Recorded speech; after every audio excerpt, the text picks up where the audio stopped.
नमस्ते सत श्री अकाल सारे विद्यार्थियों ਨੂੰ ਤੁਹਾਡੇ ਸਭ ਦਾ ਸਵਾਗਤ ਹੈ ਤੁਹਾਡੇ ਖੁਦ ਦੇ ਚੈਨਲ PSCB ਐਮੀਨੈਂਸ ਹਬ ਦੇ ਉੱਤੇ। ਤਾਂ ਕਿਵੇਂ ਹੋ ਸਾਰੇ ਜਣੇ? ਪਹਿਲਾਂ ਇਹ ਦੱਸੋ ਕਮੈਂਟਾਂ ਦੇ ਵਿੱਚ। ਆਈ ਹੋਪ ਸਾਰੇ ਵਧੀਆ ਹੋਣਗੇ। ਤਾਂ ਆਈ ਨੋ ਬਹੁਤ ਬੱਚੇ ਮੇਰੇ ਤੋਂ ਗੁੱਸਾ ਨੇ ਕਿ ਸਰ ਤੁਸੀਂ ਇੰਨਾ ਲੇਟ ਕਿਉਂ ਲੈਕਚਰ ਲਿਆ, ਇੰਨਾ ਲੇਟ ਕਿਉਂ ਲਿਆ। ਬਟ ਕਹਿੰਦੇ ਹੈ ਨਾ, ਦੇਰ ਆਏ ਦਰੁਸਤ ਨਹੀਂ। ਯਾਦ ਹੈ ਪਿਛਲੇ ਸਾਲ ਆਪਾਂ +1 ਦਾ 1 ਸ਼ਾਟ ਲੈਕਚਰ ਸਤੰਬਰ ਵਿੱਚ ਪਾਇਆ ਸੀ, ਬਟ ਤਾਂ ਵੀ ਆਪਾਂ +1 ਕਿੰਨੀ ਵਧੀਆ ਕੱਟੀ ਸੀ। ਸੇਮ +2 ਦਾ ਲੈਕਚਰ ਲੇਟ ਜ਼ਰੂਰ ਹੈ, ਬਟ ਕਹਿੰਦੇ ਹੈ ਨਾ ਦੇਰ ਆਏ ਦਰੁਸਤ ਨਹੀਂ। ਹੁਣ ਆਪਾਂ ਸਟਾਰਟ ਕਰਦੇ ਹਾਂ ਸਭ ਤੋਂ ਪਹਿਲਾਂ ਫਿਜ਼ਿਕਸ ਦੇ ਇਸ ਲੈਕਚਰ ਨੂੰ। ਠੀਕ ਹੈ ਬੇਟਾ, ਬਈ ਪਹਿਲਾਂ ਮੈਨੂੰ ਸਾਰੇ ਜਣੇ ਦੱਸੋ +1 ਕਿਵੇਂ ਗਈ, +1 ਦੇ ਨੰਬਰ ਕਿੱਦਾਂ ਗਏ? ਸਾਰੇ ਵਧੀਆ ਸੀਗੇ? ਹਾਂਜੀ ਬਈ, ਫਿਜ਼ਿਕਸ ਦਾ ਪਹਿਲਾ ਚੈਪਟਰ ਜੋ ਕਿ ਹੈ electric field and charges. Sir ਜੀ 1 ਮਿੰਟ, ਤੁਸੀਂ ਇਹ ਪਾਰਟ 1 ਕਿਉਂ ਲਿਖਿਆ? ਤਾਂ ਬਿਲਕੁਲ ਸਹੀ ਸੁਣਿਆ, ਆਪਾਂ ਇਲੈਕਟ੍ਰਿਕ ਫੀਲਡ ਐਂਡ ਚਾਰजेस ਨੂੰ 2 ਪਾਰਟਸ ਵਿੱਚ ਕਰ ਰਹੇ ਹੋਵਾਂਗੇ। ਇੱਕ ਪਾਰਟ 1 ਜੋ ਕਿ ਤੁਸੀਂ ਦੇਖ ਰਹੇ ਹੋ, ਆਈ ਡੋਂਟ ਨੋ 1.5 ਘੰਟੇ ਦਾ, 2 ਘੰਟੇ ਦਾ, 2.5 ਘੰਟੇ ਦਾ, ਜਿੰਨੇ ਦਾ ਵੀ ਹੈ। ਪਾर्ट 2 जो कि थोड़े दिनों च आऊगा। पर कुछ इंपॉर्टेंट चीज़ें सुन लो पहले ही।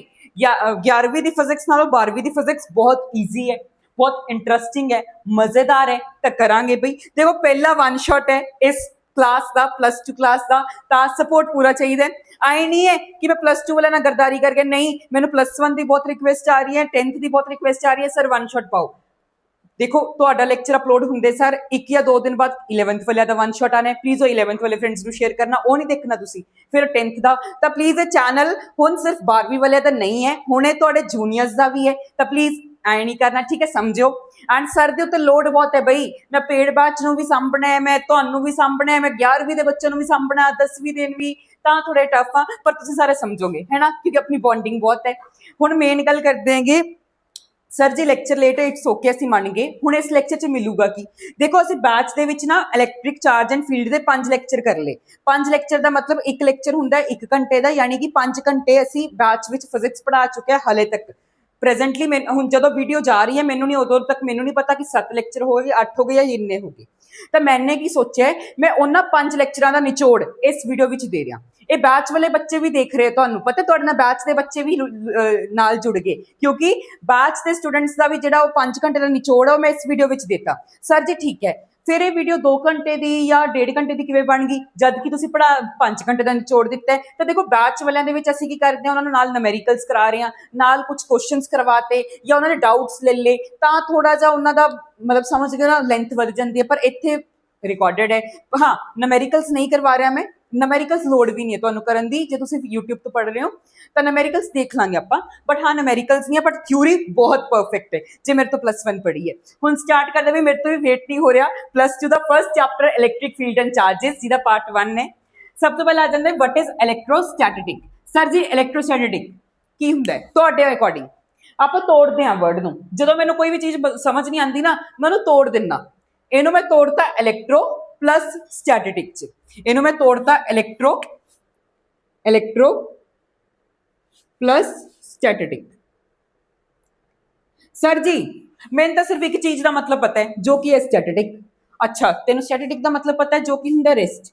Okay, very good. ਹੁਣ ਜਲਦੀ ਦੱਸੋ ਬਈ, ਇਲੈਕਟ੍ਰੋ ਸਰ ਜੀ ਇਲੈਕਟ੍ਰੋਨ ਸਿਰਫ ਐਨ ਹੀ ਤਾਂ ਲਗਾਉਣੀ ਹੈ, ਮੈਂ ਐਨ ਲਗਾ ਦੇਣਾ। ਮੈਂ ਕਿਹਾ ਬਿਲਕੁਲ। ਤਾਂ ਸਰ ਜੀ ਇਹਦਾ ਮਤਲਬ ਇਹ ਹੋਇਆ ਕਿ ਜਦੋਂ ਆਪਣਾ ਇਲੈਕਟ੍ਰੋਨ ਕੀ ਹੈ, ਇਲੈਕਟ੍ਰੋਨ ਰੈਸਟ ਤੇ ਹੋਵੇ। ਹੁਣ ਚਲੋ ਠੀਕ ਹੈ, ਵੈਸੇ ਮਤਲਬ ਇਲੈਕਟ੍ਰੋਨ ਇੱਕ ਰੈਸਟ ਤੇ, ਬਟ ਤੁਹਾਡੇ ਸਭ ਲਈ ਇੱਕ ਨਵੀਂ ਟਰਮ ਆ ਜਾਂਦੀ ਹੈ ਚਾਰਜ। ਸਰ ਜੀ ਚਾਰਜ ਅੱਗੇ ਵਾਲੀ ਸਲਾਈਡ ਤੇ ਪੜਾਂਗੇ। ਵੈਸੇ ਚਾਰਜ ਜਦੋਂ ਆਪਾਂ ਇਲੈਕਟ੍ਰੋਨ ਨੂੰ ਰੈਸਟ ਦੇ ਉੱਤੇ ਸਟੱਡੀ ਕਰਾਂਗੇ, ਉਸ ਚੀਜ਼ ਦੀ ਪੜ੍ਹਾਈ ਨੂੰ ਤੁਸੀਂ ਇਲੈਕਟ੍ਰੋਸਟੈਟਿਕ ਬੋਲੋਗੇ। ਸਰ ਜੀ ਇੰਨਾ ਸਿੰਪਲ? ਬਿਲਕੁਲ। When we study electron at rest it is known as electrostatic. ਮਤਲਬ ਸਰ ਜੀ ਜਦੋਂ ਆਪਾਂ ਚਾਰਜ ਨੂੰ ਜਾਂ ਫਿਰ ਜਦੋਂ ਇਲੈਕਟ੍ਰੋਨ ਰੈਸਟ ਦੇ ਉੱਤੇ ਹੈ ਤੇ ਉਸ ਚੀਜ਼ ਦੀ ਪੜ੍ਹਾਈ ਕਰ ਰਹੇ ਹੋ ਕਿ ਉਹ ਰੈਸਟ ਤੇ ਕਿਉਂ ਹੈ, ਇਹ ਸਾਰੀ ਚੀਜ਼ਾਂ ਨੂੰ ਆਪਾਂ ਇਲੈਕਟ੍ਰੋਸਟੈਟਿਕ ਬੋਲਾਂਗੇ। ਠੀਕ ਹੈ ਸਰ ਜੀ, ਇਹਦਾ ਮਤਲਬ ਸਮਝ ਆ ਗਿਆ। ਹੁਣ ਸਾਨੂੰ ਇਲੈਕਟ੍ਰੋਡਾਇਨਾਮਿਕ ਦਾ ਮਤਲਬ ਦੱਸ ਦਿਓ। ਅਗੇਨ ਤੋੜ ਲਓ ਬਈ, ਜਿਹੜੀ ਚੀਜ਼ ਦਾ ਮਤਲਬ ਨਹੀਂ ਸਮਝ ਆ ਰਿਹਾ ਉਹਨੂੰ ਤੋੜ ਲਓ। Electro plus dynamic. ਸਰ ਜੀ ਡਾਇਨਾਮਿਕ ਦਾ ਮਤਲਬ ਸਾਨੂੰ ਪਤਾ ਹੈ ਕੀ ਹੁੰਦਾ ਹੈ, ਜੋ ਕਿ ਮੋਸ਼ਨ। ਜੇ ਇਹ ਚੀਜ਼ਾਂ ਨਹੀਂ ਪਤਾ ਤਾਂ +1 ਦੇ ਬੇਸਿਕ ਬਹੁਤ ਵੀਕ ਹੈ ਬਈ ਤੁਹਾਡੇ ਸਾਰਿਆਂ ਦੇ। ਇਲੈਕਟ੍ਰੋ ਦੁਬਾਰਾ ਤੋਂ ਸਰ ਜੀ ਐਨ ਲਗਾ ਦਿੰਦੇ ਆ। अच्छा सर जी जो इलैक्ट्रॉन मोशन विच आ जाए उसकी स्टडी नूं आपां इलैक्ट्रोडायनेमिक बोलांगे। अरे वाह बई तू तो बहुत होशियार हो गया, मेरे नालों भी बहुत होशियार। ਚੀਜ਼ਾਂ ਦੇਖਦੇ ਸਰ ਨਾਲ ਦੀ ਨਾਲ ਸਮਝ ਗਿਆ, ਵੈਰੀ ਗੁੱਡ। ਜਦੋਂ ਤਾਰਾਂ, ਬਿਜਲੀ ਦੀ ਵਾਇਰਸ ਦੇ ਵਿੱਚ ਕੀ ਹੁੰਦਾ ਹੈ, ਚਾਰਜ ਘੁੰਮ ਰਿਹਾ ਹੈ, ਇਲੈਕਟ੍ਰੋਨ ਮੂਵ ਕਰ ਰਿਹਾ ਹੈ, ਤਾਂ ਬਿਜਲੀ ਦੀ ਤਾਰਾਂ ਵਿੱਚ ਇਲੈਕਟ੍ਰੋਨ ਮੂਵ ਕਰ ਰਹੇ ਨਾ, ਤਾਂ ਉਹ ਜਿਹੜੀ ਉਹ ਮੂਵਮੈਂਟ ਕਰ ਰਹੇ ਤਾਂ ਉਸ ਚੀਜ਼ ਦੀ ਸਟੱਡੀ ਨੂੰ ਆਪਾਂ ਬੋਲਾਂਗੇ ਇਲੈਕਟ੍ਰੋਡਾਇਨੇਮਿਕ। ਸਿੰਪਲ। ਇਸ ਸਲਾਈਡ ਦੇ ਉੱਤੇ ਆਪਾਂ ਸਭ ਤੋਂ ਪਹਿਲਾਂ ਡਿਸਕਸ ਕੀਤਾ ਇਲੈਕਟ੍ਰੋਸਟੈਟਿਕ ਕੀ ਹੈ, ਜਦੋਂ ਕੋਈ ਚਾਰਜ ਰੈਸਟ ਦੇ ਉੱਤੇ ਤੇ ਉਸ ਚੀਜ਼ ਦੀ ਸਟੱਡੀ ਨੂੰ ਆਪਾਂ ਇਲੈਕਟ੍ਰੋਸਟੈਟਿਕ ਬੋਲਾਂਗੇ। ਫਿਰ ਆਪਾਂ ਡਿਸਕਸ ਕੀਤਾ ਇਲੈਕਟ੍ਰੋਡਾਇਨੇਮਿਕ ਦਾ ਮਤਲਬ ਹੈ ਜਦੋਂ ਆਪਣਾ ਚਾਰਜ ਮੋਸ਼ਨ ਵਿੱਚ ਹੈ। ਠੀਕ ਹੈ ਜੀ, ਇਹ ਗੱਲ ਕਲੀਅਰ ਹੋਈ। ਹੁਣ ਆਪਾਂ ਚੱਲਦੇ ਆਪਣੀ ਨੈਕਸਟ ਸਲਾਈਡ ਤੇ। ਇਦੋਂ ਪਹਿਲਾਂ ਇੱਕ ਇੰਪੋਰਟੈਂਟ ਚੀਜ਼ ਸੁਣ ਲਓ, ਉਦੋਂ ਪਹਿਲਾਂ ਬਈ ਸਾਰੇ ਜਣੇ ਇੱਕ ਇੰਪੋਰਟੈਂਟ ਚੀਜ਼ ਸੁਣ ਲਓ। ਜਿਹੜੇ ਤੁਹਾਨੂੰ ਨੋਟਸ ਵਗੈਰਾ ਨੇ ਇਹ ਪੇਡ ਬੈਚ ਵਾਲਿਆਂ ਨੂੰ ਵੀ ਸੇਮ ਗਏ ਨੇ, ਬਸ ਉਹਨਾਂ ਨੂੰ ਹੈਂਡ ਰਿਟਨ ਮਿਲੇ with question practice with numericals, that is different. ਪਰ ਹਾਂ, ਤੁਹਾਨੂੰ ਵੀ ਨੋਟਸ ਵਗੈਰਾ ਸੇਮ ਹੀ ਦਿੱਤੇ ਜਾ ਰਹੇ। ਇਹ ਨੋਟਸ ਵਗੈਰਾ ਲੈਣ ਲਈ WhatsApp and Telegram group join ਕਰ ਲਓ, ਲਿੰਕ ਦੋਨਾਂ ਦਾ ਡਿਸਕ੍ਰਿਪਸ਼ਨ 'ਚ ਹੈ, ਉੱਥੇ ਅਪਲੋਡ ਕਰ ਦੂੰਗਾ। ਦੂਸਰੀ ਚੀਜ਼, ਅਟੈਂਡੈਂਸ ਲਗਾਓ ਬਈ, ਪੇਡ ਬੈਚ ਵਾਲੇ ਵੀ ਅਟੈਂਡੈਂਸ ਲਗਾਉਣਗੇ, ਨਾਨ ਪੇਡ ਬੈਚ ਵਾਲੇ ਵੀ, ਤੇ ਪਿਆਰ ਵੱਧ ਤੋਂ ਵੱਧ ਦਿਖਾਇਓ ਇਸ ਵਨ ਸ਼ਾਟ ਤੇ, ਤਾਂ ਹੀ ਪਾਰਟ 2 ਜਲਦ ਤੋਂ ਜਲਦ ਤੁਹਾਡਾ ਬਣ ਕੇ ਆਏਗਾ। ਠੀਕ ਹੈ ਜੀ, ਹੁਣ ਆਪਾਂ ਮੂਵ ਔਨ ਕਰਦੇ ਆਪਣੀ ਨੈਕਸਟ ਸਲਾਈਡ ਦੀ ਤਰਫ। ਅੱਗੇ ਆਪਣੇ ਕੋਲ ਆਉਂਦਾ ਹੈ ਇਲੈਕਟ੍ਰਿਕ ਚਾਰਜ। ਸਰ ਜੀ ਇਲੈਕਟ੍ਰਿਕ ਚਾਰਜ ਉਹੀ ਵਾਲਾ ਜੋ ਆਪਾਂ ਕੈਮਿਸਟਰੀ ਵਿੱਚ ਪੜ੍ਹਦੇ ਹਾਂ? ਬਿਲਕੁਲ ਬਈ ਸਹੀ ਸੋਚਿਆ ਸਰ ਜੀ, ਠੀਕ ਹੈ ਅਸੀਂ ਦੱਸਦੇ ਹਾਂ। ਇਲੈਕਟ੍ਰਿਕ ਚਾਰਜ ਕੀ ਹੁੰਦਾ ਹੈ, ਜਦੋਂ ਜਾਂ ਤਾਂ ਆਪਾਂ ਕਿਸੇ ਚੀਜ਼ ਤੋਂ ਇਲੈਕਟ੍ਰੋਨ ਲੈਤਾ, मैंने किसी चीज को इलेक्ट्रॉन लेता तो मेरे ते केड़ा चार्ज आएगा, नेगेटिव चार्ज आएगा। ठीक है सर जी, ये तो केमिस्ट्री वाला ना वही चीज कि आप जे किसी को इलेक्ट्रॉन ले रहे हैं तो मेरे ते नेगेटिव चार्ज आए, पर जे मैं किसी चीज में अपना इलेक्ट्रॉन दूंगा तो मेरे ते केड़ा चार्ज आएगा, पॉजिटिव चार्ज। अच्छा सर जी, वो केमिस्ट्री वाला इलेक्ट्रिक चार्ज ही है? बिल्कुल भाई। दोबारा, जे मैं किसी चीज को इलेक्ट्रॉन ले रहा, मैंने किसी चीज तो इलेक्ट्रॉन लेता तो मेरे ते केड़ा चार्ज आ जाएगा, नेगेटिव चार्ज। मैं किसी चीज को इलेक्ट्रॉन देता तो मेरे ते केड़ा चार्ज आएगा, सॉरी मैं पुट्ठा बोल जाना भाई, जब आप किसी चीज से इलेक्ट्रॉन लेता तो अपने ते केड़ा चार्ज आएगा, नेगेटिव। जे मैं किसी चीज तो इलेक्ट्रॉन दिता तो पॉजिटिव चार्ज आएगा। केमिस्ट्री वाला ये है चार्ज। तो हुण आप बोल सकते हैं सर जी कि चार्ज कदों बनता है, ਜਦੋਂ ਆਪਾਂ ਜਾਂ ਤਾਂ ਕਿਸੇ ਚੀਜ਼ ਤੋਂ ਇਲੈਕਟ੍ਰੋਨ ਲੈ ਰਹੇ ਹਾਂ, ਜੇ ਆਪਾਂ ਇਲੈਕਟ੍ਰੋਨ ਲੈ ਰਹੇ ਹਾਂ ਤਾਂ ਨੈਗੇਟਿਵ ਚਾਰਜ ਆ ਗਿਆ। ਜੇ ਮੈਂ ਕਿਸੇ ਚੀਜ਼ ਨੂੰ ਇਲੈਕਟ੍ਰੋਨ ਦੇ ਰਿਹਾ ਤਾਂ ਮੇਰੇ ਤੇ ਕਿਹੜਾ ਚਾਰਜ ਆ ਗਿਆ, ਪੋਜ਼ਿਟਿਵ ਚਾਰਜ ਆ ਗਿਆ। ਇਟ ਮੀਨਸ ਚਾਰਜ ਇੱਕ ਇਹੋ ਜਿਹੀ ਪ੍ਰੋਪਰਟੀ ਹੈ, ਚਾਰਜ ਕੀ ਹੁੰਦੀ ਹੈ, ਇੱਕ ਇਹੋ ਜਿਹੀ ਪ੍ਰੋਪਰਟੀ ਹੈ, ਇਹ ਕਦੋਂ ਬਣਦੀ ਹੈ, ਜਦੋਂ ਆਪਾਂ ਜਾਂ ਤਾਂ ਇਲੈਕਟ੍ਰੋਨ ਦਿੱਤਾ ਜਾਂ ਇਲੈਕਟ੍ਰੋਨ ਲੈਤਾ। ਠੀਕ ਹੈ ਜੀ, ਡੈਫੀਨੇਸ਼ਨ ਪੜੋ। ਅ ਪ੍ਰੋਪਰਟੀ ਆਫ ਸਬਸਟੈਂਸ, एक प्रॉपर्टी ਹੁੰਦੀ ਸਬਸਟੈਂਸ ਦੀ which arises ਦਾ ਮਤਲਬ ਹੁੰਦਾ ਬਣਦੀ ਹੈ। ਇਹ ਇੱਕ ਪ੍ਰੋਪਰਟੀ, ਇਲੈਕਟ੍ਰਿਕ ਚਾਰਜ ਦੀ ਇੱਕ ਪ੍ਰੋਪਰਟੀ ਹੈ। ਇਹ ਕਦੋਂ ਬਣਦੀ ਹੈ, ਜਦੋਂ ਜਾਂ ਤਾਂ ਆਪਾਂ ਇਲੈਕਟ੍ਰੋਨ ਲੂਜ਼ ਕਰ ਰਹੇ ਹਾਂ ਜਾਂ ਆਪਾਂ ਇਲੈਕਟ੍ਰੋਨ ਗੇਨ ਕਰ ਰਹੇ ਹਾਂ ਇੱਕ ਐਟਮ ਤੋਂ। ਸਿੰਪਲ। ਚਾਰਜ ਕੀ ਹੈ, ਜਦੋਂ ਆਪਾਂ ਜਾਂ ਤਾਂ ਇਲੈਕਟ੍ਰੋਨ ਦਿੱਤਾ ਜਾਂ ਕਿਸੇ ਚੀਜ਼ ਤੋਂ ਇਲੈਕਟ੍ਰੋਨ ਲੈਤਾ ਤਾਂ ਉਸ ਟਾਈਮ ਉਹ ਜਿਹੜੀ ਪ੍ਰੋਪਰਟੀ ਆ ਗਈ। ਸਿੰਪਲ ਜੀ ਗੱਲ ਹੈ, ਚਾਰਜ ਕੀ ਇੱਕ ਇਹੋ ਜਿਹੀ ਪ੍ਰੋਪਰਟੀ, ਇਹ ਕਦੋਂ ਬਣਦੀ ਹੈ, ਜਦੋਂ ਜਾਂ ਤਾਂ ਆਪਾਂ ਇਲੈਕਟ੍ਰੋਨ ਦਿੱਤਾ ਜਾਂ ਕਿਸੇ ਚੀਜ਼ ਤੋਂ ਆਪਾਂ ਇਲੈਕਟ੍ਰੋਨ ਲੈਤਾ। ਹੁਣ ਬਈ ਜਲਦੀ ਦੱਸੋ, ਗੇਨ ਆਫ ਇਲੈਕਟ੍ਰੋਨ ਤੇ ਲੂਜ਼ ਆਫ ਇਲੈਕਟ੍ਰੋਨ, ਯਾਨੀ ਕਿ ਗੇਨ ਦਾ ਮਤਲਬ ਹੁੰਦਾ ਕਿਸੇ ਚੀਜ਼ ਤੋਂ ਇਲੈਕਟ੍ਰੋਨ ਲੈਣਾ। ਮੈਂ ਕਿਸੇ ਚੀਜ਼ ਤੋਂ ਇਲੈਕਟ੍ਰੋਨ ਲੈਤਾ ਤਾਂ ਮੇਰੇ ਉੱਤੇ ਕਿਹੜਾ ਚਾਰਜ ਆਏਗਾ, ਨੈਗੇਟਿਵ ਚਾਰਜ ਆਏਗਾ। ਠੀਕ ਹੈ ਸਰ ਜੀ। ਹੁਣ ਜੇ ਮੈਂ ਕਿਸੇ ਚੀਜ਼ ਨੂੰ ਇਲੈਕਟ੍ਰੋਨ ਦਿੱਤਾ, मैंने किसी चीज में अपना इलेक्ट्रॉन देता तो मेरे उत्ते केड़ा चार्ज आएगा, ऑफ कोर्स पॉजिटिव चार्ज। ठीक है सर जी, सानू चार्ज क्लियर हो गया। हुण there are only 2 types of electric charges. Sir ji ਇਹਦਾ ਆਨਸਰ ਅਸੀਂ ਦੱਸੀਏ ਕਿ ਆਪਾਂ ਸਾਰਿਆਂ ਨੂੰ ਹੀ ਪਤਾ ਹੈ ਚਾਰਜ ਦੋ ਤਰ੍ਹਾਂ ਦਾ ਹੁੰਦਾ ਹੈ, ਇੱਕ ਜਾਂ ਤਾਂ ਪੋਜ਼ਿਟਿਵ ਚਾਰਜ ਜਾਂ ਫਿਰ ਨੈਗੇਟਿਵ ਚਾਰਜ। ਸਰ ਜੀ ਇੰਨਾ ਤਾਂ ਸਾਨੂੰ ਪਤਾ ਸੀ। ਇਹ ਲਾਈਨ ਤੁਸੀਂ ਗੱਲ ਕੀ ਦੇਖੋ ਬਈ, ਪੇਡ ਬੈਚ ਵਾਲਿਆਂ ਨੂੰ ਅਸੀਂ ਛੋਟੀ ਤੋਂ ਛੋਟੀ ਲਾਈਨ ਦੱਸੀ ਹੈ, ਤਾਂ ਮੇਰਾ ਫਰਜ਼ ਹੈ YouTube ਵਾਲੇ ਬੱਚਿਆਂ ਨੂੰ ਵੀ ਇਕੁਅਲੀ ਦੱਸਿਆ ਜਾਏ। ਤਾਂ ਇਸ ਸਲਾਈਡ ਦਾ ਜੇ ਆਪਾਂ ਕਨਕਲੂਜਨ ਕੱਢੀਏ ਤਾਂ ਚਾਰਜ ਕੀ ਹੈ, ਇੱਕ ਇਹੋ ਜਿਹੀ ਪ੍ਰੋਪਰਟੀ ਹੈ। ਇਹ ਕਦੋਂ ਬਣਦੀ ਹੈ, ਜਦੋਂ ਜਾਂ ਤਾਂ ਆਪਾਂ ਇਲੈਕਟ੍ਰੋਨ ਦੇ ਰਹੇ ਹਾਂ ਜਾਂ ਫਿਰ ਇਲੈਕਟ੍ਰੋਨ ਲੈ ਰਹੇ ਹਾਂ। ਜੇ ਆਪਾਂ ਇਲੈਕਟ੍ਰੋਨ ਲੈ ਰਹੇ ਹਾਂ ਮੇਰੇ ਉੱਤੇ ਨੈਗੇਟਿਵ ਚਾਰਜ ਆਏਗਾ, ਜੇ ਮੈਂ ਇਲੈਕਟ੍ਰੋਨ ਦੇ ਰਿਹਾ ਤਾਂ ਮੇਰੇ ਉੱਤੇ ਪੋਜ਼ਿਟਿਵ ਚਾਰਜ ਆਏਗਾ। ਦੋ ਤਰ੍ਹਾਂ ਦੇ ਚਾਰजेस ਐਗਜ਼ਿਸਟ ਕਰਦੇ, ਇੱਕ ਪੋਜ਼ਿਟਿਵ ਇੱਕ ਨੈਗੇਟਿਵ। ਠੀਕ ਹੈ ਜੀ, ਕਲੀਅਰ ਹੋਇਆ। ਚਲੋ ਬਈ ਨੈਕਸਟ ਸਲਾਈਡ ਦੀ ਤਰਫ ਅੱਗੇ ਦੇਖੋ ਬਈ, ਆਪਣੇ ਕੋਲ ਆਉਂਦਾ ਸਭ ਨੂੰ ਪਹਿਲਾਂ ਐਂ ਪਤਾ ਮੈਗਨੇਟ ਦੇ ਦੋ ਹਿੱਸੇ ਹੁੰਦੇ ਨੇ, ਨਾਰਥ ਪੋਲ ਸਾਊਥ ਪੋਲ। ਨਾਰਥ ਪੋਲ ਜੇ ਕੋਲੇ ਲਿਆਉਂਗੇ ਤਾਂ ਰਿਪੈਲ ਕਰਨਗੇ, ਸਾਊਥ ਪੋਲ ਨਾਰਥ ਪੋਲ ਕੋਲੇ ਲਿਆਉਂਗੇ ਅਟਰੈਕਟ ਕਰਨਗੇ। आई होप सब नूं ही पता है चीज़। तो उस चीज़ नूं हुण बई देखो, आपां सारिआं नूं एक गल पता है, मान लो आ एक मैगनेट है, आ इन द नॉर्थ पोल है ते आ इन द साउथ पोल है। ए इन द नॉर्थ पोल है ते इन द साउथ पोल है, सेम ए मैगनेट है। आ इन द नॉर्थ पोल है ਤੇ ਆ ਵਾਲਾ ਸਾਈਡ ਇਹਦਾ ਸਾਊਥ ਪੋਲ ਹੈ। ਹੁਣ ਇਹ ਦੋਨੋਂ ਨਾਰਥ ਪੋਲ ਕੋਲੇ ਕੋਲੇ ਲਿਆਉਂਗੇ ਤਾਂ ਰਿਪੈਲ ਕਰਨਗੇ। ਰਿਪੈਲ ਦਾ ਮਤਲਬ ਦੂਰ ਦੂਰ ਜਾਣਗੇ। ਪਰ ਆਹੀ ਜੇ ਮੈਂ ਪੁੱਠਾ ਕਰਦਾ, ਇਹਦਾ ਨਾਰਥ ਤੇ ਇਹਦਾ ਸਾਊਥ ਕੋਲੇ ਲਿਆਉਂਗਾ ਤੇ ਅਟਰੈਕਟ ਕਰਨਗੇ। ਸਮਝ ਗਏ? ਤੇ ਜੇ ਮੈਂ ਇਹਦਾ ਸਾਊਥ ਤੇ ਇਹਦਾ ਨਾਰਥ ਲਿਆਉਂਗਾ ਉਹ ਵੀ ਅਟਰੈਕਟ ਕਰਨਗੇ। ਤਾਂ ਉਸੇ ਚੀਜ਼ ਤਰ੍ਹਾਂ ਚਾਰजेस ਵਿੱਚ ਵੀ ਇੱਕੋ ਹੀ ਸੇਮ ਚੀਜ਼ ਹੈ। ਲਾਈਕ ਚਾਰजेस यानी कि ਪੋਜ਼ਿਟਿਵ ਚਾਰਜ ਤਾਂ ਦੂਰ ਦੂਰ ਭੱਜਣਗੇ, ਪਰ ਪੋਜ਼ਿਟਿਵ ਨੈਗੇਟਿਵ ਕੋਲੇ ਕੋਲੇ ਆਉਣਗੇ। ਅੱਛਾ ਸਰ ਜੀ ਇਹੀ ਚੀਜ਼ ਪੜ੍ਹਨੀ ਹੈ। ਹਾਂਜੀ, ਲਾਈਕ ਚਾਰजेस ਰਿਪੈਲ ਈਚ ਅਦਰ, यानी कि ਜੇ ਪੋਜ਼ਿਟਿਵ ਨੂੰ ਮੈਂ ਕੋਲੇ ਲਿਆਉਂਗਾ ਉਹ ਦੂਰ ਦੂਰ ਭੱਜਣਗੇ, ਨੈਗੇਟਿਵ ਨੂੰ ਕੋਲੇ ਲਿਆਉਂਗਾ ਦੂਰ ਦੂਰ ਭੱਜਣਗੇ। But unlike charges attract each other, यानी कि ਪੋਜ਼ਿਟਿਵ ਨੈਗੇਟਿਵ ਚਾਰਜ ਇੱਕ ਦੂਸਰੇ ਨੂੰ ਅਟਰੈਕਟ ਕਰਨਗੇ। ਤਾਂ ਇਸ ਚੀਜ਼ ਨੂੰ ਆਪਾਂ ਕੀ ਬੋਲਦੇ ਆ? ਇਹਨੂੰ ਆਪਾਂ ਬੋਲਦੇ ਆ ਫੰਡਾਮੈਂਟਲ ਲਾਅ ਆਫ ਇਲੈਕਟ੍ਰੋਸਟੈਟਿਕਸ। ਤਾਂ ਡੈਫੀਨੇਸ਼ਨ ਆ ਸਕਦੀ ਹੈ ਕਿ what is fundamental law of electrostatics. ਤਾਂ ਇਹਦੇ ਵਿੱਚ ਆਪਾਂ ਤੁਸੀਂ ਕੀ ਲਿਖ ਕੇ ਆਉਣਾਗਾ ਕਿ ਜਿਹੜੇ ਲਾਈਕ ਚਾਰजेस ਹੈ ਉਹ ਇੱਕ ਦੂਸਰੇ ਨੂੰ ਰਿਪੈਲ ਕਰਨਗੇ, ਬਟ ਅਨਲਾਈਕ ਚਾਰजेस ਇੱਕ ਦੂਜੇ ਨੂੰ ਅਟਰੈਕਟ ਕਰਨਗੇ। ਠੀਕ ਹੈ ਸਰ ਜੀ। ਫਿਰ ਆ ਜਾਂਦੇ ਕੰਡਕਟਰਸ। ਸਰ ਜੀ ਸਾਨੂੰ ਪਤਾ ਕੰਡਕਟਰਸ ਕੀ ਹੁੰਦੇ, ਆਈ ਹੋਪ ਸਭ ਨੂੰ ਪਤਾ ਹੋਊਗਾ। ਤਾਂ ਇਹੋ ਜਿਹੀਆਂ ਸਬਸਟੈਂਸਿਸ, ਇਹੋ ਜਿਹੀਆਂ ਚੀਜ਼ਾਂ ਜੋ ਆਪਣੇ ਵਿੱਚੋਂ ਇਲੈਕਟ੍ਰਿਕ ਚਾਰजेस ਨੂੰ ਫਲੋ ਕਰਨ ਦੇਣ। ਸਰ ਜੀ ਮਤਲਬ ਕਿ ਯਾਨੀ ਕਿ ਇਹੋ ਜਿਹੀ ਬੋਡੀਜ਼ ਜਾਂ ਇਹੋ ਜਿਹੀ ਚੀਜ਼ਾਂ ਜੋ ਆਪਣੇ ਵਿੱਚੋਂ ਇਲੈਕਟ੍ਰਿਕ ਚਾਰਜ ਨੂੰ ਫਲੋ ਹੋਣ ਦੇਣ। ਮੰਨ ਲਓ ਮੈਂ ਇੱਕ ਬੋਡੀ ਹਾਂ, ਆਈ ਐਮ ਅ ਕੰਡਕਟਰ।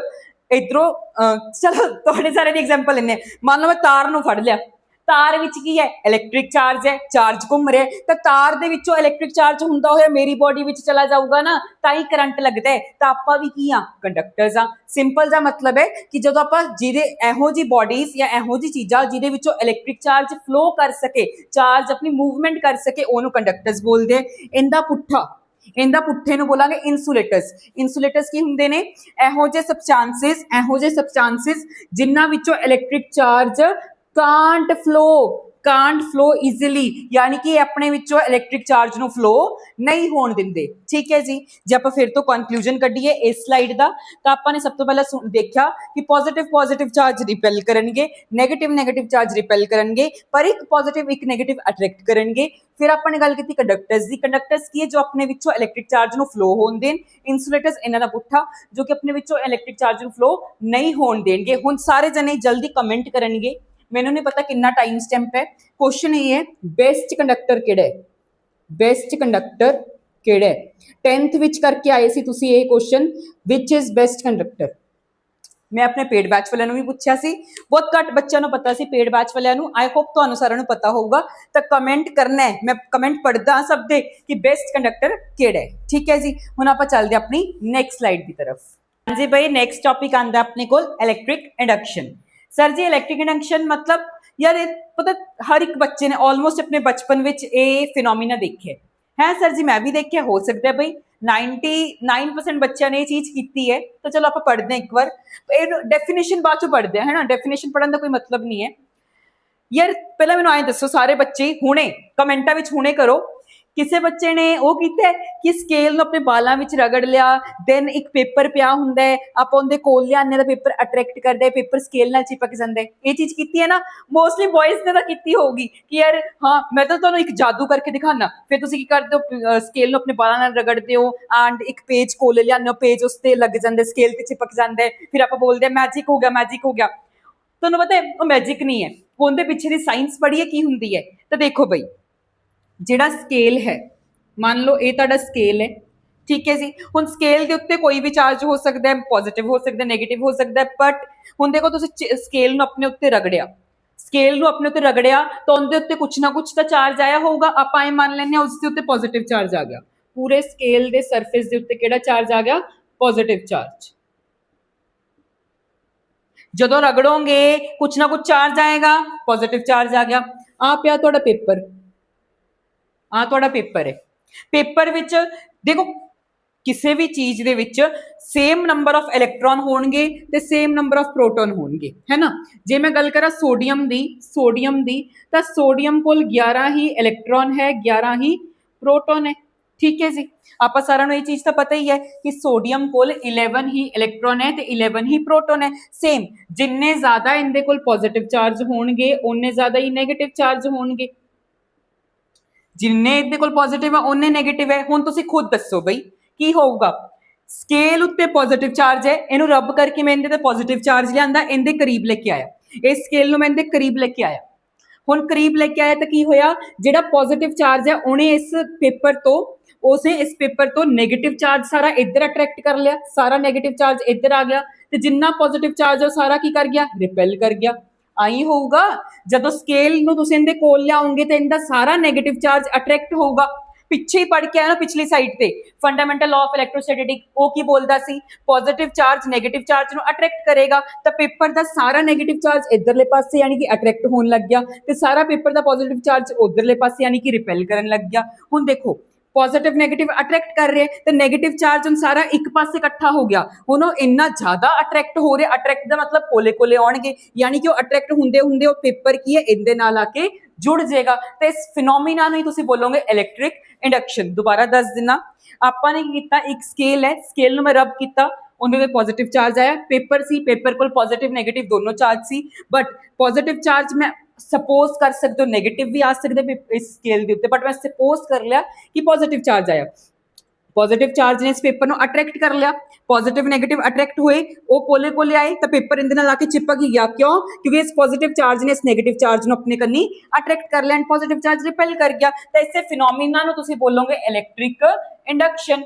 तो the process in which redistribution of charge take place within the body, charge का डिस्ट्रीब्यूशन हो रहा है, चार्ज का डिस्ट्रीब्यूशन हो रहा है but with in the body, आए तो है नहीं चार्ज स्केल के जाके स्केल के विच चला गया, नहीं चार्ज पेपर कोल ही है तो विद इन द बॉडीज ही हो रहा है, कोई होर चीज दे विच नहीं हो रहा, इन्हां दोनों बॉडीज दे विच ही हो रहा है। व्हेन एन इलैक्ट्रिकली चार्ज्ड बॉडी, इत्थे इन्होंने वर्ड की यूज किया है व्हेन एन इलैक्ट्रिकली, यानी कि स्केल की सी एक इलैक्ट्रिकली चार्ज बॉडी सी जदों ओनू आपां नीयर लिआंदा। सिंपल जी गल है, जो आप एक की नाम है इलैक्ट्रिकली चार्ज बॉडी नू एक नॉन चार्ज बॉडी को लियाओगे तो चार्ज अट्रैक्ट करके उन्हें अपने नाल जोड़ लेगा, और स्केल ने इसका सारा नेगेटिव चार्ज अपने कहीं अट्रैक्ट करके उन्हें अपने नाल जोड़ लिया, तो इस फिनोमिना नू इलैक्ट्रिक इंडक्शन बोलते। तो the process in which redistribution of charge take place within the body when an electrically charge body is brought near it. हुण इत्थे भी आपां की कर रहे हैं, एक इलैक्ट्रिकली चार्ज बॉडी नू ही कोले लिया रहे हैं, तो समझ आया ये फिनोमिना किहड़ा सी उस स्केल दे विच, लग गई समझ। हुण जे कोई तुहानूं पुछूगा ना, कोई बच्चे नूं करदे देखोगे छोटे हुंदे तो बच्चे की करनगे, स्केल नाल रगड़ लिया पेज लिआंदा, पेज चिपक गया, जादू मैजिक, तो उन्हां नूं समझा दिओ। वैसे तुसीं की समझाओगे है ना, पर चलो कोई नहीं, बच्चे छोटे नहीं, पर समझा दिओ कि साडे सर ने सानूं ऐ दस्सिआ इस फिनोमिना नूं की बोलदे इलैक्ट्रिकल इंडक्शन। ठीक है जी, हुण आपां चलदे अपनी नैक्सट स्लाइड की तरफ। हाँ जी भाई, अपना नैक्सट टॉपिक है गोल्ड लीफ इलैक्ट्रोस्कोप। तो गोल्ड लीफ इलैक्ट्रोस्कोप की हुंदा गा, जिवें यार सारिਆਂ ने 10th विच वो पढ़िया होया करंट एंड इलैक्ट्रिसिटी वाला चैप्टर, ਉਹਦੇ ਵਿੱਚ ਆਪਾਂ करंट ਨੂੰ ਮੈਜ਼ਰ ਕਰਨ ਲਈ ਕਿਹੜਾ ਡਿਵਾਈਸ ਯੂਜ਼ ਕਰਦੇ ਸੀ, ਐਮੀਟਰ ਨਾ। ਵੋਲਟੇਜ ਨੂੰ ਮੈਜ਼ਰ ਕਰਨ ਲਈ ਵੋਲਟਮੀਟਰ, ਸੇਮ ਚਾਰਜ ਨੂੰ ਮੈਜ਼ਰ ਕਰਨ ਵਾਸਤੇ ਕਿ ਯਾਰ ਕਿਸੇ ਚੀਜ਼ ਦੇ ਉੱਤੇ ਚਾਰਜ ਹੈ ਜਾਂ ਫਿਰ ਨਹੀਂ, उस चीज़ को मैजर करने लिए आप यूज़ करते गोल्ड लीफ इलैक्ट्रोस्कोप। बई हुण दे टाइम ते यूज़ नहीं हुंदा, बिकॉज देखो AI का जमाना है, इन्नी ज़्यादा अपडेटेड टैक्नोलॉजीज आ चुकी हैं कि गोल्ड लीफ इलैक्ट्रोस्कोप 30-40 साल पहला यूज़ हुंदा सी, लाइक 2000 तो सन 2000 तो पहला यूज़ हुंदा सी, लाइक हुण दे टाइम ते यूज़ नहीं हुंदा। हुण इन्ने वधिया डिवाइसिस आ चुके हैं कि आपां होर मतलब चार्ज नू डिटेक्ट करने लिए बहुत वधिया डिवाइसिस आ गए, बट आपां इहनूं पढ़ांगे गोल्ड लीफ इलैक्ट्रोस्कोप नू भी। तो गोल्ड लीफ इलैक्ट्रोस्कोप की हुंदा है, मान लो एक तुहाडे कोल इस टाइप का ग्लास का जार हुंदा है। ग्लास जार क्यों हुंदा है, ताकि तुसी आर पार देख सको। इत्थे एक कंडक्टिंग वायर लगी हुंदी है या कंडक्टिंग चीज़ लगी हुंदी है, ठीक है जी। इत्थे ना दो वो लगियां हुंदियां गोल्ड लीव्स, तां इहनूं गोल्ड लीफ इलैक्ट्रोस्कोप बोलते हैं। गोल्ड लीव्स लगियां हुंदियां, मान लो मैं कोई चार्जड बॉडी लिया जिंदे उत्ते पॉजिटिव चार्ज है, जिंदे उत्ते पॉजिटिव चार्ज है, ठीक है। एक चार्जड बॉडी है, एक ही एक तुहाडी चार्जड बॉडी, ठीक है जी। हुण मैं फाइंड करना है कि इस चार्जड बॉडी के उत्ते चार्ज है कि नहीं। मैं की करूँगा, आ कंडक्टिंग वायर दे कोल या कंडक्टिंग चीज़ दे कोल मैं इस स्केल नूं लेके गया, स्केल नूं लेके गया तो चार्ज इस कंडक्टिंग चीज़ तो हुंदा होया आ गोल्ड लीव्स ते आ गया, इधर भी चार्ज आ गया प्लस का प्लस का प्लस का, इधर भी चार्ज आ गया प्लस का प्लस का प्लस का, ठीक है जी। हुण देखो दोनों पासे ही प्लस प्लस का चार्ज है, ਦੋਨੋਂ ਸਾਈਡ ਹੀ ਪਲੱਸ ਪਲੱਸ ਦਾ ਚਾਰਜ ਹੈ ਤਾਂ ਇਹ ਕੀ ਕਰਨਗੇ, ਰਿਪੈਲ ਕਰਨਗੇ। ਰਿਪੈਲ ਦਾ ਮਤਲਬ ਜਦੋਂ ਹੁਣ ਦੇਖੋ ਇੱਥੋਂ ਦੀ ਚਾਰਜ ਹੁੰਦਾ ਹੋਇਆ ਇੱਥੇ ਤੱਕ ਪਹੁੰਚ ਗਿਆ ਗੋਲਡ ਲੀਫ ਤੇ, ਤਾਂ ਹੁਣ ਦੇਖੋ ਚਾਰਜ ਦੋਨਾਂ ਲੀਵਸ ਤੇ ਆ ਗਿਆ, ਗੋਲਡ ਲੀਵਸ ਦੋਨਾਂ ਤੇ ਆ ਗਿਆ, ਤੇ ਦੋਨਾਂ ਦੇ ਉੱਤੇ ਚਾਰਜ ਸੇਮ ਹੈ। ਸੇਮ ਦਾ ਮਤਲਬ ਰਿਪੈਲ ਕਰਨਗੇ, ਯਾਨੀ ਕਿ ਦੂਰ ਦੂਰ ਜਾਣਗੇ। ਤੇ ਜਦੋਂ ਆਪਾਂ ਦੇਖਦੇ ਹਾਂ ਜਦੋਂ ਵੀ ਕਿਸੇ ਚਾਰਜਡ ਬੋਡੀ ਨੂੰ ਤੁਸੀਂ ਆਏ ਇਹਦੇ ਕੋਲ ਲਿਆਓਗੇ ਤਾਂ ਇੱਥੋਂ ਚਾਰਜ ਹੁੰਦਾ ਹੋਇਆ ਇੱਥੇ ਜਾਏਗਾ ਤੇ ਗੋਲਡ ਲੀਫ ਤੋਂ ਦੂਰ ਜਾਣੀਆਂ ਸ਼ੁਰੂ ਕਰ ਜਾਣਗੀਆਂ। ਤਾਂ ਆਪਾਂ ਇਹ ਸਮਝ ਲਾਂਗੇ ਕਿ ਜਿਹੜਾ ਇਹ ਬੋਡੀ ਹੈ ਇਹਦੇ ਉੱਤੇ ਕੁਛ ਨਾ ਕੁਛ ਚਾਰਜ ਹੈ, ਪਰ ਆਪਾਂ ਨੂੰ ਇਹ ਨਹੀਂ ਪਤਾ ਲੱਗੇਗਾ ਕਿ ਇਸ ਦੇ ਉੱਤੇ ਪਲੱਸ ਦਾ ਚਾਰਜ ਹੈ ਕਿ ਨੈਗੇਟਿਵ ਦਾ ਚਾਰਜ ਹੈ। ਠੀਕ ਹੈ ਜੀ। ਜਦੋਂ ਤੁਸੀਂ ਕਿਸੇ ਚੀਜ਼ ਨੂੰ ਇਹਦੇ ਕੋਲ ਲਿਆਓਗੇ ਤਾਂ ਇੱਥੋਂ ਤੋਂ ਹੁੰਦਾ ਹੋਇਆ ਚਾਰਜ ਇਹਨਾਂ ਗੋਲਡ ਲੀਫ ਤੱਕ ਜਾਏਗਾ। ਜੇ ਗੋਲਡ ਲੀਫ ਦੂਰ ਭੱਜ ਗਈਆਂ, ਜੇ ਗੋਲਡ ਲੀਫਾਂ ਦੂਰ ਨੂੰ ਜਾ ਰਹੀਆਂ, ਇਟ ਮੀਨਸ ਆਪਾਂ ਇਹ ਸਮਝ ਲਾਂਗੇ ਕਿ ਇਸ ਚੀਜ਼ ਦੇ ਉੱਤੇ ਕੁਛ ਨਾ ਕੁਛ ਚਾਰਜ ਹੈ। ਠੀਕ ਹੈ ਜੀ। ਤਾਂ ਡਿਵਾਈਸ ਵਿਚ is used to detect the presence of charge, ਇੱਕ ਇਹੋ ਜਿਹਾ ਡਿਵਾਈਸ ਜੋ ਯੂਜ਼ ਹੁੰਦਾ ਹੈ ਕਿ ਚਾਰਜ ਕਿਸੇ ਚੀਜ਼ ਦੇ ਉੱਤੇ ਹੈ ਜਾਂ ਫਿਰ ਨਹੀਂ, ਤਾਂ ਔਨ ਅ ਬੋਡੀ। ਠੀਕ ਹੈ ਜੀ। ਉਸ ਟਾਈਪ ਦੇ ਇਹਦੇ ਵਿੱਚ ਪ੍ਰਿੰਸੀਪਲ ਕਿਹੜਾ ਯੂਜ਼ ਹੁੰਦਾ, ਇਹਦੇ ਵਿੱਚ ਪ੍ਰਿੰਸੀਪਲ ਯੂਜ਼ ਹੁੰਦਾ ਇਲੈਕਟ੍ਰੋਸਟੈਟਿਕ ਇੰਡਕਸ਼ਨ ਦਾ। ਠੀਕ ਹੈ ਜੀ। ਤਾਂ ਗੋਲਡ ਲੀਫ ਇਲੈਕਟ੍ਰੋਸਕੋਪ ਕੀ ਇੱਕ ਇਹੋ ਜਿਹਾ ਡਿਵਾਈਸ ਜੋ ਕਿ ਪਤਾ ਕਰਦਾ ਹੈ ਕਿ ਕਿਸੇ ਬੋਡੀ ਦੇ ਉੱਤੇ ਚਾਰਜ ਹੈ ਜਾਂ ਫਿਰ ਨਹੀਂ, ਤੇ ਇਹਦੇ ਵਿੱਚ ਪ੍ਰਿੰਸੀਪਲ ਕਿਹੜਾ ਯੂਜ਼ ਹੋ ਰਿਹਾ, ਇਲੈਕਟ੍ਰੋਸਟੈਟਿਕ ਇੰਡਕਸ਼ਨ ਦਾ। ਦੂਜੀ ਗੱਲ, ਇਸ ਸਮੇਂ ਤੇ ਇਹ ਹਲੇ ਲਾਈਕ ਪ੍ਰੈਜ਼ੈਂਟਲੀ ਆਪਾਂ ਯੂਜ਼ ਨਹੀਂ ਕਰਦੇ। ਪ੍ਰੈਜ਼ੈਂਟਲੀ ਆਪਣੇ ਕੋਲ ਇੰਨੇ ਵਧੀਆ ਡਿਵਾਈਸਿਸ ਆ ਚੁੱਕੇ ਹੈ ਕਿ ਆਪਾਂ ਡਾਇਰੈਕਟਲੀ ਐ ਪਤਾ ਕਰ ਸਕਦੇ ਹਾਂ ਕਿ ਕਿਸੇ ਬੋਡੀ ਦੇ ਉੱਤੇ ਪਲੱਸ ਦਾ ਚਾਰਜ ਹੈ ਕਿ ਨੈਗੇਟਿਵ ਦਾ ਚਾਰਜ ਹੈ। ਬਟ ਹਾਂ, ਤੁਹਾਡੇ ਸਿਲੇਬਸ ਵਿੱਚ ਤਾਂ ਮੈਂ ਤੁਹਾਨੂੰ ਪੜ੍ਹਾਤਾ। ਹੁਣ ਆਪਾਂ ਚੱਲਦੇ ਆਪਣੇ ਕੂਲਮਸ ਲਾਅ ਦੀ ਤਰਫ। ਨਹੀਂ, ਕੂਲਮਸ ਲਾਅ ਨਹੀਂ, ਨੈਕਸਟ ਟੌਪਿਕ ਦੇਖਦੇ ਕਿਹੜਾ ਬਣਦਾ। ਆਪਣੀ ਨੈਕਸਟ ਆਉਂਦੀ ਹੈ ਬੇਸਿਕ ਪ੍ਰੋਪਰਟੀਜ਼ ਆਫ ਚਾਰਜ। ਤਾਂ ਬੇਸਿਕ ਪ੍ਰੋਪਰਟੀਜ਼ ਆਫ ਚਾਰਜ ਦੇ ਵਿੱਚ ਆਪਣੇ ਕੋਲ ਸਭ ਤੋਂ ਪਹਿਲਾਂ ਐਡੀਟਿਵਿਟੀ ਆਉਂਦੀ ਹੈ। ਐਡੀਟਿਵਿਟੀ ਕੀ ਹੁੰਦਾ ਹੈ? ਐਡੀਟਿਵਿਟੀ ਦਾ ਮਤਲਬ ਹੁੰਦਾ ਹੈ ਕਿਸੇ ਵੀ ਸਿਸਟਮ ਕੋਲ ਜਿੰਨੇ ਵੀ ਚਾਰजेस ਹੈ ਉਹਨਾਂ ਸਾਰਿਆਂ ਦੇ ਉੱਤੇ, ਜੇ ਮੰਨ ਲਓ ਕੋਈ ਸਿਸਟਮ ਹੈ, ਮੰਨ ਲਓ ਮੈਂ ਆ, ਮੇਰੇ ਉੱਤੇ ਤੁਸੀਂ ਟੋਟਲ ਚਾਰਜ ਕੈਲਕੂਲੇਟ ਕਰਨਾ ਹੈ, ਤਾਂ ਤੁਸੀਂ ਕੀ ਕਰੋਗੇ, ਜਿਹੜਾ ਮੇਰੇ ਵਿੱਚ ਅਲੱਗ-ਅਲੱਗ ਚਾਰजेस ਹੈ ਉਹਨਾਂ ਸਭ ਨੂੰ ਐਡ ਅਪ ਕਰ ਦਿਓ। ਸਿੰਪਲ ਜੀ ਗੱਲ ਹੈ। ਤਾਂ ਮਤਲਬ ਮੰਨ ਲਓ ਕੋਈ ਸਿਸਟਮ ਹੈ ਜਿਹਦੇ ਵਿੱਚ ਇੱਕ ਤਾਂ ਹੈ -5 ਕੂਲਮ ਦਾ ਚਾਰਜ, ਇੱਕ ਹੈ +2 ਕੂਲਮ ਦਾ ਚਾਰਜ, ਇੱਕ ਹੈ 7 ਕੂਲਮ ਦਾ ਚਾਰਜ, ਇੱਕ ਹੈ -3 ਕੂਲਮ ਦਾ ਚਾਰਜ। ਤੇ ਮੈਂ ਤੁਹਾਨੂੰ ਪੁੱਛਾਂ ਇਸ ਸਿਸਟਮ ਦੇ ਉੱਤੇ ਟੋਟਲ ਚਾਰਜ ਕਿੰਨਾ ਹੈ, ਤਾਂ ਤੁਸੀਂ ਇਸ ਸਿਸਟਮ ਦੇ ਉੱਤੇ ਟੋਟਲ ਚਾਰਜ ਕੈਲਕੂਲੇਟ ਕਰਨ ਲਈ ਕੀ ਕਰੋਗੇ? ਸਿੰਪਲ ਜੀ ਗੱਲ ਹੈ, ਕਿਊ ਨੈਟ ਫਾਈਂਡ ਕਰਨਾ, ਯਾਨੀ ਕਿ ਟੋਟਲ ਚਾਰਜ ਸਾਰੇ ਚਾਰजेस ਨੂੰ ਐਡ ਕਰ ਦਿਓ। -5 ਕੂਲਮ +7 ਕੂਲਮ -3 ਕੂਲਮ +2 ਕੂਲਮ, तो -5 -3 ਹੋ ਗਿਆ -8 ਦਾ ਕੂਲਮ, 7 + 2 ਹੋ ਗਿਆ 9 ਕੂਲਮ। ਤਾਂ ਇਹਦੇ ਉੱਤੇ ਟੋਟਲ ਚਾਰਜ ਕਿੰਨਾ ਆ ਰਿਹਾ? 1 ਕੂਲਮ। ਤਾਂ ਇਹਦੇ ਉੱਤੇ ਟੋਟਲ ਚਾਰਜ ਕਿੰਨਾ ਆ ਰਿਹਾ? 1 ਕੂਲਮ। ਤਾਂ ਕਿਸੇ ਵੀ ਸਿਸਟਮ ਦੇ ਉੱਤੇ ਤੁਸੀਂ ਟੋਟਲ ਚਾਰਜ ਕੈਲਕੂਲੇਟ ਕਰ ਸਕਦੇ ਹੋ। ਸਿੰਪਲੀ ਕੀ ਕਰਨਾ ਹੈ, ਜਿੰਨੇ ਵੀ ਉਹਦੇ ਚਾਰजेस ਆ ਉਹਨਾਂ ਸਭ ਨੂੰ ਐਡ ਕਰ ਦਿਓ। ਤਾਂ ਇਸ ਚੀਜ਼ ਨੂੰ ਬੋਲਦੇ ਆ ਐਡੀਟਿਵਿਟੀ। ਕੰਜ਼ਰਵੇਸ਼ਨ ਦਾ ਮਤਲਬ ਹੁੰਦਾ ਹੈ ਕਿ ਜਿਹੜਾ ਇੱਕ ਸਿਸਟਮ ਹੈ ਉਸ ਸਿਸਟਮ ਦੇ ਉੱਤੇ ਉਹਦਾ ਟੋਟਲ ਚਾਰਜ ਹਮੇਸ਼ਾ ਕੰਜ਼ਰਵਡ ਰਹੇਗਾ। ਕੋਈ ਵੀ ਸਿਸਟਮ ਦੇ ਉੱਤੇ ਜਿਹੜਾ ਚਾਰਜ ਹੈ ਉਹ ਕੰਜ਼ਰਵਡ ਰਹੇਗਾ। It means charge can neither B created nor B destroyed. Simple ਜੀ ਗੱਲ, ਇੱਕ ਆਈਸੋਲੇਟਡ ਸਿਸਟਮ ਲਈ ਚਾਰਜ ਕੀ ਰਹਿੰਦਾ, ਹਮੇਸ਼ਾ ਕੰਜ਼ਰਵਡ ਰਹਿੰਦਾ ਹੈ। ਤੀਸਰੀ ਐਂਡ ਮੋਸਟ ਇੰਪੋਰਟੈਂਟ ਇਜ਼ ਕੁਆਂਟੀਟਾਈਜੇਸ਼ਨ। ਕੁਆਂਟੀਟਾਈਜੇਸ਼ਨ ਦਾ ਮਤਲਬ ਹੁੰਦਾ ਹੈ, ਮੰਨ ਲਓ ਕੋਈ ਬੰਦਾ ਹੈ, ਆਪਾਂ 3-4 ਬੰਦੇ ਲੈਂਦੇ ਆ। ਮੈਂ ਸੇਮ ਐਗਜ਼ਾਮਪਲ ਪੇਡ ਵਾਲਿਆਂ ਨੂੰ ਵੀ ਦਿੱਤੀ ਸੀ, ਉਹ ਵੀ ਤਾਂ ਹੀ ਸਮਝੇ ਸੀ। ਮੰਨ ਲਓ ਸਭ ਦਾ weight 50-50 kg ਹੈ। 50 kg ਇਹਦਾ, 50 kg ਇਹਦਾ, 50 kg ਇਹਦਾ, 50 kg ਇਹਦਾ। ਠੀਕ ਹੈ, ਚਾਰਾਂ ਦਾ weight ਸੇਮ ਹੈ। ਮੈਂ ਤੁਹਾਨੂੰ ਪੁੱਛਾਂ ਟੋਟਲ weight ਕਿਵੇਂ ਨਾ ਕਿਵੇਂ ਕਿ ਤੁਸੀਂ 120 kg ਦਾ weight ਪ੍ਰਾਪਤ ਕਰ ਸਕਦੇ ਹੋ? ਮੈਨੂੰ ਐਂ ਦੱਸੋ ਕਮੈਂਟਾਂ ਵਿੱਚ ਹੁਣੇ ਕਿ ਤੁਸੀਂ 120 kg ਦਾ weight ਲੈ ਸਕਦੇ ਹੋ? ਨਹੀਂ ਲੈ ਸਕਦੇ। ਕਿਉਂ? ਕਿਉਂਕਿ ਜਾਂ ਤਾਂ ਹੁਣ ਤੁਸੀਂ 2 ਬੰਦੇ ਐਡ ਕਰੋਗੇ 100 ਆਊਗਾ, ਹੁਣ ਤੀਸਰੇ ਬੰਦੇ ਦਾ ਆਏ ਤਾਂ ਹੈ ਨਹੀਂ ਸਾਨੂੰ ਤਾਂ ਸਰ ਨੇ 120 kg ਕਿਹਾ, ਤੂੰ ਆਪਣਾ 30 kg weight ਦੇ ਦੇ, ਉਹ ਸੌਰੀ 20 kg weight ਦੇ ਦੇ, 30 ਰਹਿਣ ਦੇ। ਨਹੀਂ ਪੋਸੀਬਲ ਨਾ। ਜਾਂ ਤਾਂ ਤੁਸੀਂ 100 kg weight ਲਓਗੇ 2 ਬੰਦਿਆਂ ਦਾ ਸਿੰਪਲ, ਜਾਂ 150 kg ਲਓਗੇ। 120 kg ਤਾਂ ਪੋਸੀਬਲ ਹੀ ਨਹੀਂ ਹੈ ਨਾ। ਕਿਉਂ? ਕਿਉਂਕਿ ਜਾਂ ਤਾਂ ਤੁਹਾਨੂੰ ਤਿੰਨਾਂ ਨੂੰ ਐਡ ਕਰਨਾ ਪੈਣਾ ਤਾਂ 150 ਮਿਲੇਗਾ, ਜੇ 2 ਐਡ ਕਰੋਗੇ 100 ਮਿਲੇਗਾ। 120 ਤਾਂ ਕਿਵੇਂ ਵੀ ਨਹੀਂ ਮਿਲ ਸਕਦਾ ਕਿ ਤੁਸੀਂ ਆਖੋ ਤੀਸਰੇ ਬੰਦੇ ਦਾ ਮੈਂ 20 kg ਲੈਣਾ ਹੈ ਤੇ 120 ਲੈਣਾ ਹੈ। ਨਹੀਂ ਪੋਸੀਬਲ ਨਾ। ਸੇਮ ਚਾਰਜ ਹੈ। ਚਾਰਜ ਦੇ ਕੇਸ ਵਿੱਚ ਵੀ ਕੀ ਹੁੰਦਾ ਹੈ, ਚਾਰਜ ਇੱਕ ਫਿਕਸਡ ਵੈਲਿਊਜ਼ ਵਿੱਚ ਹੀ ਮਿਲੇਗਾ। ਠੀਕ ਹੈ, ਜਿਵੇਂ ਇੱਕ ਇਲੈਕਟ੍ਰੋਨ ਦੇ ਉੱਤੇ ਚਾਰਜ ਹੁੰਦਾ ਹੈ 1.6 × 10⁻⁻19 ਕੂਲਮ। 2 ਇਲੈਕਟ੍ਰॉन्स ਤੇ ਕਿੰਨਾ ਹੋਏਗਾ? 2 ਨਾਲ ਗੁਣਾ ਕਰ ਦੋ ਤਾਂ 6 2 ਦਾ ਕਿੰਨਾ ਹੋ ਗਿਆ? 12, 1 ਕੈਰੀ, 3.2 × 10⁻⁻19 ਕੂਲਮ। ਠੀਕ ਹੈ ਜੀ। ਹੁਣ ਆਏ ਤਾਂ ਹੈ ਨਹੀਂ ਪੋਸੀਬਲ ਕਿ ਤੁਸੀਂ ਆਖੋ ਮੈਨੂੰ 1.8 × 10⁻⁻19 ਕੂਲਮ ਚਾਰਜ ਮਿਲ ਜੇ। ਨਹੀਂ ਮਿਲ ਸਕਦਾ ਨਾ। ਕਿਉਂ? ਕਿਉਂਕਿ ਉਹ 1 ਤੇ 2 ਇਲੈਕਟ੍ਰੋਨ ਦੇ ਵਿੱਚ ਆ ਰਿਹਾ। ਹੁਣ ਆਏ ਤਾਂ ਹੈ ਨਹੀਂ ਕਿ ਤੁਸੀਂ ਆਖੋ ਯਾਰ ਮੈਨੂੰ 1.8 ਚਾਹੀਦਾ।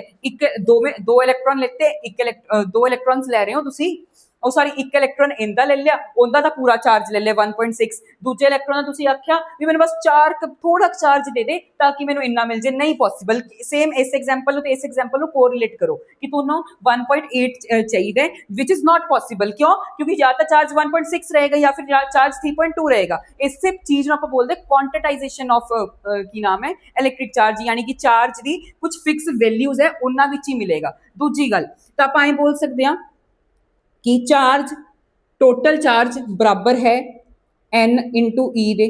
ਕਿਵੇਂ ਆਇਆ ਸਰ ਜੀ? ਇੱਥੇ E ਕੀ ਹੈ? ਇੱਕ ਇਲੈਕਟ੍ਰੋਨ ਦਾ ਚਾਰਜ, Q ਕੀ ਹੈ? ਟੋਟਲ ਚਾਰਜ, n ਕੀ ਹੈ? n ਦੀ ਵੈਲਿਊ 1 ਹੋ ਸਕਦੀ ਹੈ, 2 ਹੋ ਸਕਦੀ ਹੈ, 3 ਹੋ ਸਕਦੀ ਹੈ, 4 ਹੋ ਸਕਦੀ ਹੈ, 5 ਹੋ ਸਕਦੀ ਹੈ, ਕਿੰਨੀ ਮਰਜ਼ੀ। ਯਾਨੀ ਕਿ ਤੁਸੀਂ ਜੇ ਮੰਨ ਲਓ ਚਾਰ ਇਲੈਕਟ੍ਰੋਨਸ ਦਾ ਚਾਰਜ ਕੈਲਕੂਲੇਟ ਕਰਨਾ ਹੈ ਤਾਂ ਤੁਸੀਂ n ਦੀ ਜਗ੍ਹਾ ਤੇ 4 ਪੁੱਟ ਕਰੋਗੇ ਤੇ ਫਿਰ ਤੁਹਾਡੇ ਕੋਲ 4 ਇਲੈਕਟ੍ਰੋਨਸ ਦਾ ਚਾਰਜ ਆ ਜਾਏਗਾ। ਠੀਕ ਹੈ ਜੀ। ਜੇ ਆਪਾਂ ਕਨਕਲੂਜਨ ਕੱਢੀਏ ਇਸ ਸਲਾਈਡ ਦਾ ਤਾਂ ਆਪਾਂ ਗੱਲ ਕੀਤੀ ਸਭ ਤੋਂ ਪਹਿਲੀ ਪ੍ਰੋਪਰਟੀ ਵਿਚ ਇਜ਼ ਐਡੀਟਿਵਿਟੀ। ਐਡੀਟਿਵਿਟੀ ਦਾ ਮਤਲਬ ਹੈ ਕਿ ਜੇ ਤੁਸੀਂ ਕਿਸੇ ਵੀ ਸਿਸਟਮ ਦੇ ਉੱਤੇ ਟੋਟਲ ਚਾਰਜ ਕੈਲਕੂਲੇਟ ਕਰਨਾ ਹੈ ਤਾਂ ਉਹਦੇ ਸਾਰੇ ਸਬ ਚਾਰजेस ਨੂੰ ਐਡ ਕਰ ਦੋ। ਸੈਕੰਡ ਸੀ ਕੰਜ਼ਰਵੇਸ਼ਨ। ਕੰਜ਼ਰਵੇਸ਼ਨ ਦਾ ਮਤਲਬ ਹੈ ਚਾਰਜ ਇੱਕ ਆਈਸੋਲੇਟਡ ਸਿਸਟਮ ਲਈ ਹਮੇਸ਼ਾ ਕਾਂਸਟੈਂਟ ਰਹੇਗਾ, ਯਾਨੀ ਕਿ ਕੰਜ਼ਰਵਡ ਰਹੇਗਾ, ਚਾਰਜ ਐ ਨਹੀਂ ਬਣ ਸਕਦਾ। ਠੀਕ ਹੈ ਜੀ। ਥਰਡ ਆ ਜਾਂਦਾ ਆਪਣੇ ਕੋਲੇ ਕੁਆਂਟੀਟਾਈਜੇਸ਼ਨ। ਕੁਆਂਟੀਟਾਈਜੇਸ਼ਨ ਦੇ ਵਿੱਚ ਆਪਾਂ ਐ ਡਿਸਕਸ ਕੀਤਾ ਹੈਗਾ ਕਿ ਜਿਹੜਾ ਚਾਰਜ ਹੈ ਉਹ ਹਮੇਸ਼ਾ ਕੁਝ ਫਿਕਸ ਵੈਲਿਊਜ਼ ਵਿੱਚ ਹੀ ਮਿਲੇਗਾ, ਐ ਅਲੱਗ-ਅਲੱਗ ਵੈਲਿਊਜ਼ ਵਿੱਚ ਨਹੀਂ ਮਿਲੇਗਾ। ਜਿਵੇਂ 1.6 3.2 ਐ ਪੋਸੀਬਲ ਨਹੀਂ ਹੈ ਕਿ ਤੁਸੀਂ 1.8 ਲੈ ਆਓ। ਫਿਰ ਆਪਾਂ Q = NE ਦਾ ਫਾਰਮੂਲਾ ਕੀਤਾ ਜੋ 10th ਦਾ ਫਾਰਮੂਲਾ ਹੈ। ਠੀਕ ਹੈ। ਆਪਾਂ 4 ਐਗਜ਼ਾਮਪਲਾਂ ਤੋਂ ਡਿਸਕਸ ਕੀਤਾ ਕਿ ਜੇ ਮੰਨ ਲਓ 120 kg ਦਾ weight ਚਾਹੀਦਾ ਵਿਚ ਇਜ਼ ਨॉट ਪੋਸੀਬਲ, ਆਪਾਂ ਨੂੰ ਜਾਂ ਤਾਂ 150 ਮਿਲੇਗਾ 100 ਮਿਲੇਗਾ। ਸੇਮ ਜੇ ਚਾਰਜ ਲੈਣਾ ਜਾਂ ਤਾਂ 1.6 ਮਿਲੇਗਾ ਜਾਂ 3.2 ਮਿਲੇਗਾ। ਤਾਂ ਉਸ ਐਗਜ਼ਾਮਪਲ ਤੋਂ ਕੀਤਾ। ਇਸੇ ਚੀਜ਼ ਨੂੰ ਆਪਾਂ ਕੁਆਂਟੀਟਾਈਜੇਸ਼ਨ ਆਫ ਇਲੈਕਟ੍ਰਿਕ ਚਾਰਜ ਬੋਲਦੇ ਹਾਂ। ਠੀਕ ਹੈ ਜੀ। ਹੁਣ ਆਪਾਂ ਚੱਲਦੇ ਹਾਂ ਆਪਣੇ ਕੂਲਮਸ ਲਾਅ ਕਰਨੀ ਤੇ ਫਿਰ ਕੂਲਮਸ ਲਾਅ ਇਨ ਵੈਕਟਰ ਫਾਰਮ। ਠੀਕ ਹੈ। ਹਾਂਜੀ ਬਈ, ਅੱਗੇ ਆਪਣੇ ਕੋਲ ਆਉਂਦਾ ਕੂਲਮਸ ਲਾਅ ਆਫ ਇਲੈਕਟ੍ਰੋਸਟੈਟਿਕਸ। ਮਾਰਕ ਕਰੋ, ਵੈਰੀ ਵੈਰੀ ਇੰਪੋਰਟੈਂਟ। ਤਾਂ ਬਈ ਜਿਨ੍ਹਾਂ ਨੇ ਦੇਖੋ ਯੂਨਿਟ 6 ਕਲਾਸ 11 ਕਿਹੜੀ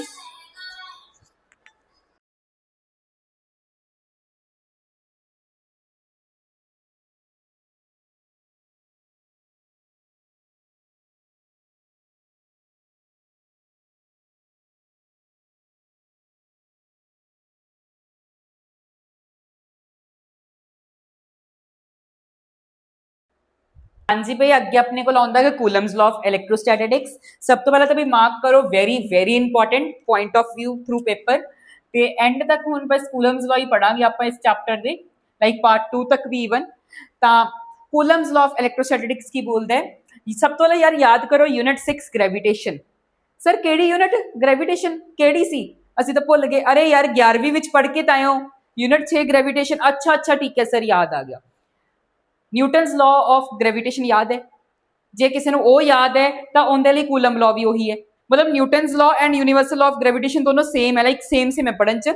ਐਂ ਲੱਗੂਗਾ ਉਹੀ ਚੀਜ਼ ਪੜ੍ਹ ਰਹੇ ਹਾਂ। ਚਲੋ ਪੜ੍ਹਦੇ ਹਾਂ। ਤਾਂ ਅਕੋਰਡਿੰਗ ਟੂ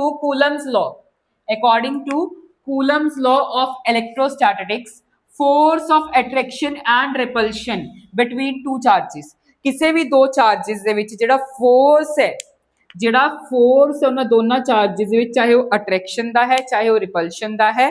ਤਾਂ ਮੈਂ ਦੋ ਚਾਰजेस ਵੀ ਡਰਾ ਕਰ ਦਿੰਨਾ। ਇੱਕ ਚਾਰਜ Q1 ਹੈ ਤੇ ਦੂਸਰਾ ਚਾਰਜ ਆਪਣਾ Q2 ਹੈ। ਠੀਕ ਹੈ ਜੀ। ਤਾਂ ਉਹ ਡਾਇਰੈਕਟਲੀ ਪ੍ਰੋਪੋਰਸ਼ਨਲ ਹੁੰਦਾ ਹੈ ਪ੍ਰੋਡਕਟ ਆਫ ਦ ਚਾਰजेस, ਯਾਨੀ ਕਿ ਜਿਹੜਾ ਉਹਨਾਂ ਦਾ ਵਿਚਕਾਰ ਦਾ ਫੋਰਸ ਹੈ ਉਹ ਡਾਇਰੈਕਟਲੀ ਪ੍ਰੋਪੋਰਸ਼ਨਲ ਹੋਊਗਾ ਦੋਨਾਂ ਚਾਰजेस ਦੇ ਪ੍ਰੋਡਕਟ ਦੇ। ਠੀਕ ਹੈ ਜੀ।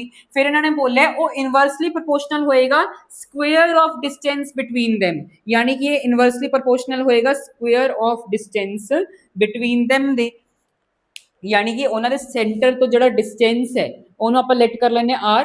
ਤਾਂ ਉਹ ਕੀ ਕਾਦੇ ਇਨਵਰਸਲੀ ਪ੍ਰੋਪੋਰਸ਼ਨਲ ਹੋਏਗਾ? Square of distance between them ਦੇ। ਹੁਣ ਦੋਨੋਂ ਪਾਸੇ f ਹੈ, ਕੰਬਾਈਨ ਕਰੀਏ ਤਾਂ ਆਪਣੇ ਕੋਲ ਕੀ ਆ ਰਿਹਾ? f directly proportional to Q1 Q2 upon r square ਦੇ।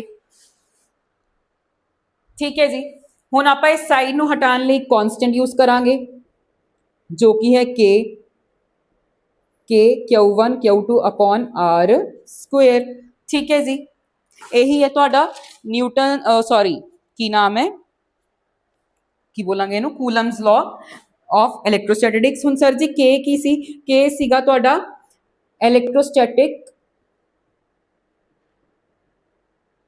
कांस्टेंट। ठीक है जी, ठीक है सर जी, के अपना इलेक्ट्रोस्टैटिक कांस्टेंट है, यह डिपेंड करेगा मीडियम के उत्ते, यह डिपेंड करेगा ऑन मीडियम। याद करो Newton's law of Newton's law of gravitation which G आंदा सी, जी की जिहड़ी वैल्यू सी वो यूनीवर्सल सी, यानी कि सारे की नाम है यूनीवर्स विच सेम रहिंदी सी, पर इनकी वैल्यू डिपेंड करेगी मीडियम के उत्ते। पर फ्री स्पेस लई, फॉर फ्री स्पेस के दी वैल्यू है 9 इंटू 10, 9 इंटू 10 दी पावर 9। ठीक है जी, for free space the value is 9 into 10 the power 9। Sir ji free space की होंगे, वैक्यूम पता है ना, वैक्यूम एयर फ्री स्पेस इस चैप्टर में आप सेम मान के चल रहे हैं।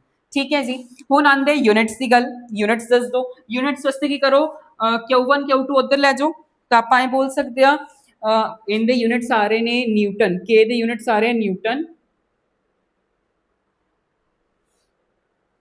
मीटर स्क्वेयर ते कूलम आऊगा अपना उनदे च माइनस च। ठीक है जी, इन्हां दे विच एक डिफरेंस रखियो, मीटर स्क्वेयर ते कूलम दे विच एक डिफरेंस पा दो एरो नाल, ते के दे अपने यूनिट्स आ रहे न्यूटन मीटर स्क्वेयर पर कूलम। ठीक है जी, कुछ नहीं किया, इन्हां सारियां नूं उधर ले गया, ये इधर मल्टीप्लाई सी, उधर जाके डिवाइड, ये डिवाइड सी, उधर जाके मल्टीप्लाई। क्लीयर है, तो इस कूलम्स लॉ ऑफ इलेक्ट्रोस्टैटिक्स की बोलता है जेड़ा फोर्स चाहे वो अट्रैक्शन है चाहे रिपल्शन है, वो डायरेक्टली प्रोपोर्शनल होएगा दोनों चार्जेस के product they, and inversely proportional रहेगा रेडियस स्क्वेयर दे। फिर आपने डिस्कस किया कि जेड़ा इस साइन को हटाने लिए आप एक कांस्टेंट यूज किया जो कि के सी, जिन्हों आप इलेक्ट्रोस्टैटिक कांस्टेंट बोलांगे, जिहदी वैल्यू मीडियम के उत्ते डिपेंडेंट करेगी। तो फ्री स्पेस दे विच इनदी value 9 into 10 the power 9 newton metre square पर कूलम है। ठीक है जी, के दे यूनिट्स डिस्कस कर ले, एंड दिस वाज योर की नाम है कूलम्स लॉ ऑफ इलेक्ट्रोस्टैटिक्स। हुण आपां इहनूं वैक्टर फॉर्म दे विच भी पढ़दे हां, upon 4 pi epsilon naught Q1 Q2 upon r square. ठीक है जी, इस फॉर्मूले के अकॉर्डिंग एक्चुअल विच कैलकुलेशन करते दौरान चीज आ आई सी, पर 1 अपॉन 4 पाए एप्सिलॉन नॉट नूं आपां की लिखता सी, के लिखता सी। इट मीनस आपां के नूं की लिख सकते हैं 1 अपॉन 4 पाए एप्सिलॉन नॉट। जे तुहानूं कोई भी बंदा पूछे कि कूलम्स लॉ दसो, तो तुसीं दो कूलम्स लॉ शो करने, एक पहला कूलम्स लॉ ए, पहला कूलम लॉ तुहाडा ए बनिया जिहदे विच सारी कैलकुलेशन करके ए चीज आई सी, बट आपां 1 अपॉन 4 पाई एप्सिलॉन नॉट की जगह ते के नूं रिप्लेस करता सीगा। ठीक है जी, इट मीनस अपने कोल दो फॉर्मूलेज है कूलम लॉ दे उत्ते। हुण सर जी एप्सिलॉन नॉट की है, एप्सिलॉन नॉट है तुहाडा परमिटिविटी फॉर फ्री स्पेस। ठीक है जी, एक मीडियम डिपेंडेंट है, यानी कि मीडियम के उत्ते डिपेंड करेगी। हुण जे मैं तुहानूं पुछां मैनूं एप्सिलॉन नॉट दे, यानी कि या फिर तुसीं ऐ दस दो की नाम है के दे ओ दसो जल्दी की नाम है यूनिट्स की सीगे, के दे यूनिट्स दसो। जे तुहानूं के दे यूनिट्स पता जो कि हुणे पिछे डिराइव कीते, तां तुहानूं एप्सिलॉन नॉट दे यूनिट्स भी ऑटोमैटिकली पता होणगे। हुणे तुसीं सारिआं ने कमेंट करना है what are units of epsilon naught, सारे जने कमेंट करनगे यूनिट ऑफ एप्सिलॉन नॉट। ठीक है जी, हुण आपां अगे करदे हां Coulomb's law in vector form. इहदे लई तुहानूं थोड़े बहुत वैक्टर दे कंसैप्ट्स क्लीयर होने जरूरी है। अगे अपने कोल आउंदा गा Coulomb's law in vector form. तो Coulomb's law in vector form करने लई तुहानूं थोड़े बहुत बेसिक्स क्लीयर होने चाहिए। फॉर एग्जाम्पल मान लो एक चार्ज ए है, एक चार्ज बी है, इन्हां दोनों के सेंटर के विच डिस्टेंस है आर। ठीक है जी, फोर्स की जी डायरैक्शन है वो है इस डायरैक्शन, फोर्स की जी डायरैक्शन है वो ए वाली है।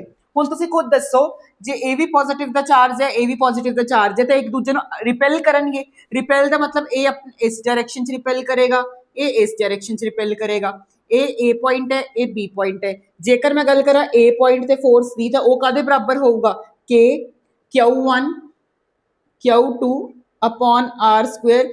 ते डायरैक्शन देखो भाई ए पॉइंट ते फोर्स की डायरैक्शन ए है, पर अपन डायरैक्शन केड़ी दिती हुई है ए, यानी कि जा अपने फोर्स इस डायरैक्शन च रही है पर असल डायरैक्शन ए है, तो डायरैक्शन ऑपोजिट है, तो केड़ी डायरैक्शन आ जाऊगी ऑपोजिट। पर हुण आपां बी लई गल करिए तो बी दे केस विच के Q1 Q2 upon r square, but ए फोर्स की डायरैक्शन भी यही है, एज्यूम भी आपां यही डायरैक्शन की हुई है, तो सेम डायरैक्शन है तो पॉजिटिव। ठीक है जी, सेकंड केस देखो Q1 Q2 इस बारे plus the A negative the, ਇਹਨਾਂ ਦੇ ਵਿਚਕਾਰ ਦਾ ਡਿਸਟੈਂਸ ਹੈ r। ਇਸ ਵਾਰ ਆਪਾਂ ਡਾਇਰੈਕਸ਼ਨ ਐਜ਼ਿਊਮ ਕਰ ਲਈ r ਕੈਪ ਦੀ a ਵਾਲੀ। ਠੀਕ ਹੈ ਜੀ। ਹੁਣ ਦੇਖੋ ਬਈ A ਤੇ B ਦੋਨੋਂ ਕੀ ਹੈ ਆਪੋਜ਼ਿਟ ਚਾਰजेस ਹੈ। ਆਪੋਜ਼ਿਟ ਚਾਰजेस ਦਾ ਮਤਲਬ ਇਹ ਇੱਕ ਦੂਜੇ ਨੂੰ ਅਟਰੈਕਟ ਕਰਨਗੇ। ਅਟਰੈਕਟ ਦਾ ਮਤਲਬ A ਵੀ ਇਹਨੂੰ ਇਸ ਡਾਇਰੈਕਸ਼ਨ 'ਚ ਅਟਰੈਕਟ ਕਰੇਗਾ, A ਵੀ ਇਸ ਨੂੰ ਇਸ ਚੀਜ਼ 'ਚ ਅਟਰੈਕਟ ਕਰੇਗਾ। ਹੁਣ ਜੇਕਰ ਮੈਂ A ਪੁਆਇੰਟ ਲਈ ਗੱਲ ਕਰਾਂ, A ਪੁਆਇੰਟ ਦੇ ਲਈ ਗੱਲ ਕਰਾਂ ਤਾਂ K Q1 Q2 upon R square। ਠੀਕ ਹੈ ਜੀ। ਆਪਾਂ ਜਿਹੜੀ ਡਾਇਰੈਕਸ਼ਨ ਆ ਉਹ ਇਸ ਹੈ, ਐਜ਼ਿਊਮ ਆਪਾਂ ਇਸ ਡਾਇਰੈਕਸ਼ਨ 'ਚ ਕੀਤਾ ਹੋਇਆ ਤਾਂ ਇਹ ਕੀ ਆ ਰਿਹਾ ਨੈਗੇਟਿਵ। ਸੇਮ ਹੁਣ B ਦੇ ਲਈ ਗੱਲ ਕਰਾਂ K Q1 Q2 R square। Direction जी फोर्स की यही है, एज्यूम भी आप यही डायरेक्शन की यानी कि सेम है तो आर कैप की आ जाऊगा तो पॉजिटिव का। ठीक है जी। ये सीगा तो कूलम्स लॉ इन वेक्टर फॉर्म। ठीक है। जिन्होंने नहीं समझ आया वो एक बार बैक जाके दोबारा सुन लें, सेम ही है तो बहुत ईजी है। हुण आप चलते अपनी नैक्सट टॉपिक करनी अगे। अपने को एक डिफरेंस आउंदा चार्ज ते मास दे विच एग्जाम विच पूछ लिया जाता है। सब तो पहला डिफरेंस है जिहड़ा चार्ज है वो हमेशा या तो पॉजिटिव रहूगा या नैगेटिव रहूगा, पर जिहड़ा मास है वो हमेशा पॉजिटिव रहूगा, सबनूं ही पता है। सैकेंड, चार्ज किसी बॉडी के उत्ते जीरो भी हो सकता है, किसी भी बॉडी उत्ते चार्ज जीरो हो सकता है ना, बट कोई भी बॉडी इहो जी नहीं हो सकती जिहदे उत्ते मास जीरो होवे। ठीक है जी। It is strictly conserve. Charge अपना कंजर्वड आपां प्रॉपर्टीज कीता सी, मास अपना कंजर्व नहीं है। क्यों? क्योंकि जिहड़ा मास है उहनूं तुसीं एनर्जी विच कन्वर्ट कर सकते हो इस फॉर्मूले की हेल्प तो, जो कि न्यूटन सर ने अपन दिता सी। जिहड़ा चार्ज है क्वांटिटाइज्ड है, क्वांटिटाइज का मतलब तुहानूं पता ही है, पर जिहड़ा मास है वो हले तक क्वांटिटाइज नहीं है। इहदे उत्ते रिसर्च चल रही है, साइंटिस्ट रिसर्च कर रहे कि मास क्वांटिटाइज है कि नहीं, बट हले तक आपां ही सपोज करते कि मास इज नॉट क्वांटिटाइज्ड। फिर जिहड़ी बॉडी के उत्ते कोई चार्ज है, जे किसी बॉडी के उत्ते चार्ज है तो उहदे कोल कुछ ना कुछ मास तो होएगा ही होएगा। जे किसी बॉडी के उत्ते चार्ज है तो उनके कोल कुछ ना कुछ मास होएगा, पर जे किसी बॉडी कोल मास है तो जरूरी नहीं है कि उहदे कोल चार्ज भी होवे। ठीक है जी। जे किसी बॉडी कोल चार्ज है तो उनके कोल मास तो 101% होएगा, पर कोई इहो जी बॉडी एग्जिस्ट नहीं करती जिहदे कोल चार्ज ना, मतलब कोई बॉडी इहो जी नहीं एग्जिस्ट करती जिहदे कोल मास होवे पर चार्ज ना होवे। ठीक है जी। हुण आपां चलदे हां अपनी नैक्सट टॉपिक इलैक्ट्रिक फील्ड की तरफ। नैक्सट टॉपिक अपने को आउंदा है इलैक्ट्रिक फील्ड। तो इलैक्ट्रिक फील्ड वैसे की हुंदी हैगी, मतलब यार देखो दो चार्ज मान लो, इलैक्ट्रिक फील्ड को समझने लिए एक आप चार्ज मान लेने जो कि है Q0, एक आप चार्ज मान लेने Q, दूसरा Q0, यानी कि इसको आप बोलांगे टेस्ट चार्ज, इनू आप बोलांगे सोर्स चार्ज।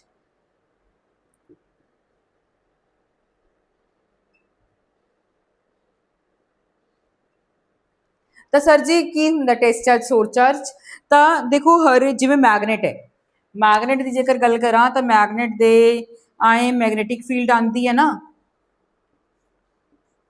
जिन्ना इस मैगनेट की इलैक्ट्रिक फील्ड होगी, इत्थे जे मैं आयरन सुटूंगा, लोहा सुटूंगा तो अट्रैक्ट करूगा, यानी कि एक रीजन तक, एक जगह तक ही एक मैगनेट अट्रैक्ट करूगा आयरन नूं, या चुंबक एक जगह तक, एक पोजीशन तक ही अट्रैक्ट करूगी लोहे नूं। सेम अपने कोल जिहड़ा टेस्ट चार्ज है या फिर तुसीं सोर्स चार्ज मान लो, तो सोर्स चार्ज भी इलैक्ट्रिक फील्ड कढदा है, अपनी इलैक्ट्रिक फील्ड कढदा है। इस चीज़ नूं मेजर करने लई आपां एक टेस्ट चार्ज लैंदे आ।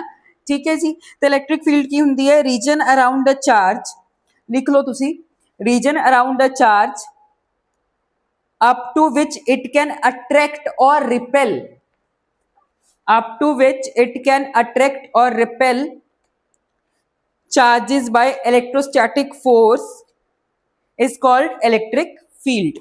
ਤਾਂ ਇਹੋ ਜਿਹਾ ਰੀਜਨ ਚਾਰਜ ਦੇ ਅਰਾਊਂਡ, ਇਹੋ ਜਿਹਾ ਰੀਜਨ ਜਦੋਂ ਤੱਕ ਆਪਣਾ ਸੋਰਸ ਚਾਰਜ ਟੈਸਟ ਚਾਰਜ ਨੂੰ ਅਟਰੈਕਟ ਕਰੇਗਾ। ਠੀਕ ਹੈ ਜੀ। ਹੁਣ ਉਹ ਤਾਂ ਸੀਗੀ ਇੰਗਲਿਸ਼ ਦੇ ਵਿੱਚ, ਹੁਣ ਆਪਾਂ ਮੈਥਮੈਟੀਕਲ ਟਰਮਸ 'ਚ ਗੱਲ ਕਰਦੇ ਹਾਂ, ਪੇਪਰ ਵਿੱਚ ਵੀ ਮੈਥਮੈਟੀਕਲ ਟਰਮ ਹੀ ਲਿਖ ਕੇ ਆਣੀ ਹੈ। ਤਾਂ electrostatic force between charge and test charge per unit test charge is called electric field. यानी कि इलैक्ट्रिक फील्ड की होंगी है फोर्स पर यूनिट टेस्ट चार्ज। ठीक है जी। ये तो आ गया फॉर्मूला। फिर सर जी हुण तुसीं खुद दसो, मैं सोर्स चार्ज की इलैक्ट्रोस्टैटिक फील्ड फाइंड कर रहे हैं या इलैक्ट्रिक फील्ड फाइंड कर रहे हैं, तो टेस्ट चार्ज का साइज वड्डा होना चाहिए कि छोटा होना चाहिए? मैं ਕੀ ਨਾਮ ਹੈ ਸੋਰਸ ਚਾਰਜ ਦੀ ਇਲੈਕਟ੍ਰਿਕ ਫੀਲਡ ਫਾइंड कर रहे हैं तो टेस्ट चार्ज का साइज ਵੱਡਾ ਹੋਵੇ ਕਿ ਛੋਟਾ। ਹੁਣ ਜਿਹੜਾ ਬੱਚਾ ਹੁਸ਼ਿਆਰ ਹੈ ਉਹ ਬੱਚਾ ਸਮਝ ਗਿਆ ਕਿ ਦੇਖੋ ਜੇ ਸੋਰਸ ਚਾਰਜ ਦੀ ਕੁਛ ਨਾ ਕੁਛ ਇਲੈਕਟ੍ਰਿਕ ਫੀਲਡ ਹੈ ਤਾਂ ਟੈਸਟ ਚਾਰਜ ਦੀ ਵੀ ਤਾਂ ਕੁਛ ਨਾ ਕੁਛ ਇਲੈਕਟ੍ਰਿਕ ਫੀਲਡ ਹੋਊਗੀ ਤੇ ਜਿੰਨਾ ਜ਼ਿਆਦਾ ਚਾਰਜ ਵੱਡਾ ਹੋਊਗਾ ਉਨੀ ਜ਼ਿਆਦਾ ਇਲੈਕਟ੍ਰਿਕ ਫੀਲਡ।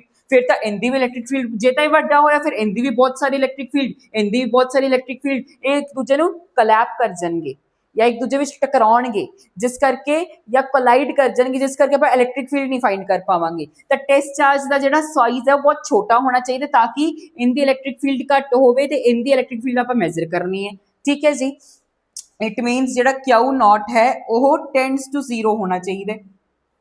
ਹੁਣ ਜਿਹੜੇ ਬੱਚੇ ਕੋਲ ਮੈਥ ਹੈ ਜਾਂ ਦੇਖੋ 10ਵੀਂ ਤੱਕ ਸਭ ਨੇ ਮੈਥ ਪੜ੍ਹੀ ਹੈ ਤਾਂ ਹੁਣ ਉਸ ਬੱਚੇ ਦੇ ਦਿਮਾਗ 'ਚ ਇਹ ਕੁਐਸਚਨ ਜ਼ਰੂਰ ਆਇਆ ਹੋਊਗਾ ਕਿ ਸਰ ਜੀ ਇਲੈਕਟ੍ਰਿਕ ਫੀਲਡ ਦੇ ਫਾਰਮੂਲੇ 'ਚ ਫੋਰਸ ਪਰ यूनिट टेस्ट चार्ज ਹੁੰਦਾ ਫਾਰਮੂਲਾ ਸਮਝ ਆ ਗਿਆ ਬਟ ਸਰ ਜੀ ਇੱਥੇ ਕਿਊ ਨॉट ਤਾਂ ਤੁਸੀਂ 10 to 0 ਲਿਖਤਾ यानी कि ऑलमोस्ट वैल्यू 0 है तो डिनोमिनेटर विच 0 क्यों आया इलैक्ट्रिक फील्ड के फॉर्मूले तो इस चीज़ का आंसर तो नैक्सट डेरीवेशन विच मिल जाएगा कि एक्चुअल विच इलैक्ट्रिक फील्ड के फॉर्मूले विच टेस्ट चार्ज आउंदा ही नहीं है। अगे डेरीवेशन करांगे उहदे विच करा दांगे। ठीक है। हुण आपां जे इलैक्ट्रिक फील्ड की गल करिए तो एक वैक्टर क्वांटिटी है एक वैक्टर क्वांटिटी इहदी डायरैक्शन हुंदी है पॉजिटिव टू नैगेटिव। इहदे यूनिट्स की गल करिए तो न्यूटन पर कूलम है ना न्यूटन पर कूलम होंगे। ठीक है जी। डायमेंशनल फार्मूला लिख दिए तो डायमेंशनल फार्मूला आ जाएगा फोर्स का हो गया फोर्स का हुंदा अपना M1 L1 T-2 चार्ज का हुंदा एम्पीयर A1 ते T1। देखो भाई तो इलैक्ट्रिक फील्ड का डायमेंशनल फार्मूला की आ रहा है M1 L1 T the power -3 ते the power A the power -1। ठीक है जी। ए दी पावर -1 आएगा ये इनका डायमेंशनल फार्मूला है। तो इलैक्ट्रिक फील्ड की हुंदी है region around a charge up to which it attract और रिपेल द सेकंड चार्ज या फिर टेस्ट चार्ज। ठीक है जी। समझ आ गया। हुण आपां करते हैं अपना नैक्सट टॉपिक। हुण आपां कर रहे हैं इस चैप्टर की फर्स्ट डेरीवेशन एंड इस वीडियो की लास्ट टॉपिक नू electric field for a point charge. तो सब तो पहले भाई लिखो सारे जने let us assume two charges one source charge another one test charge. रुको पहले मैं लिख ही दिना।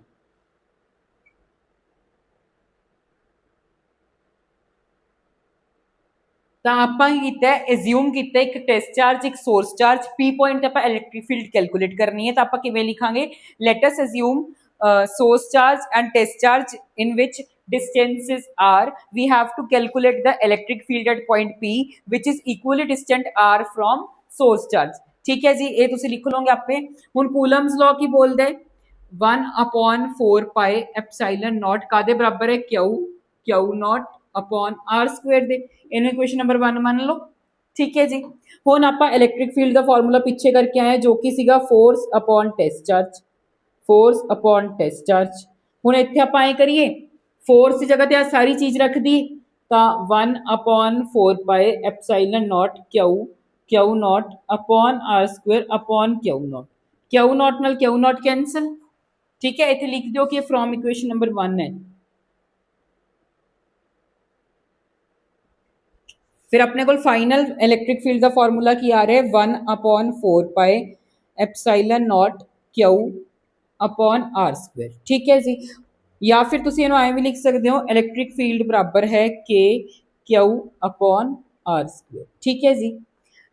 तो यह अपना फाइनल फार्मूला आ गया। इस फाइनल फार्मूले में कितने भी टेस्ट चार्ज तो आ ही नहीं रहा तो यह फार्मूला सही मन्या जाऊगा। हुण बई कुछ चीज़ां सुन लो। सब तो पहले तो बई अपना पार्ट 1 इत्थे कंप्लीट होंदा है ऑलमोस्ट 45 मिनट्स का लेक्चर है। जे तो इस वीडियो से वधिया सपोर्ट मिला पार्ट 2 उन्ना जल्दी आ जाएगा चैप्टर 1 का। ठीक है जी। हुण मिलते हैं एक न्यू वीडियो के उस तो पहले एक स्क्रीनशॉट तुहाडे सब की स्क्रीन पर आ रहे तो बहुत बहुत बहुत खुशी हुई मैनू ते मेरी टीम नू कि असीं सिर्फ 7 महीने की मेहनत के नाल पंजाब विच बेस्ट सैकेंड नंबर पर अपना चैनल आ गया। सैकेंड नंबर पर अपना चैनल आउंदा हुण तो सोनू सारिਆਂ ਨੂੰ भी कॉन्ग्रेचुलेशनस ते बहुत खुशी हुई तुहाडे सब की सपोर्ट करके अज इत्थे खड़ा मैं एंड चलो बई मिलते हैं एक न्यू वीडियो विच परसों, यानी कि जिस दिन वीडियो अपलोड हो रही है उस तो एक दिन छड़ के 11th वालियां दा, फिर एक दिन छड़ के 10th वालियां दा, तो शेयर कर दो अपने 11th ਤੇ 10th वाले फ्रेंड्स ਨੂੰ। ਤੇ ਮਿਲਦੇ ਆਪਾਂ ਇੱਕ ਨਿਊ ਵੀਡੀਓ ਦੇ ਨਾਲ। Thanks everyone for watching this lecture.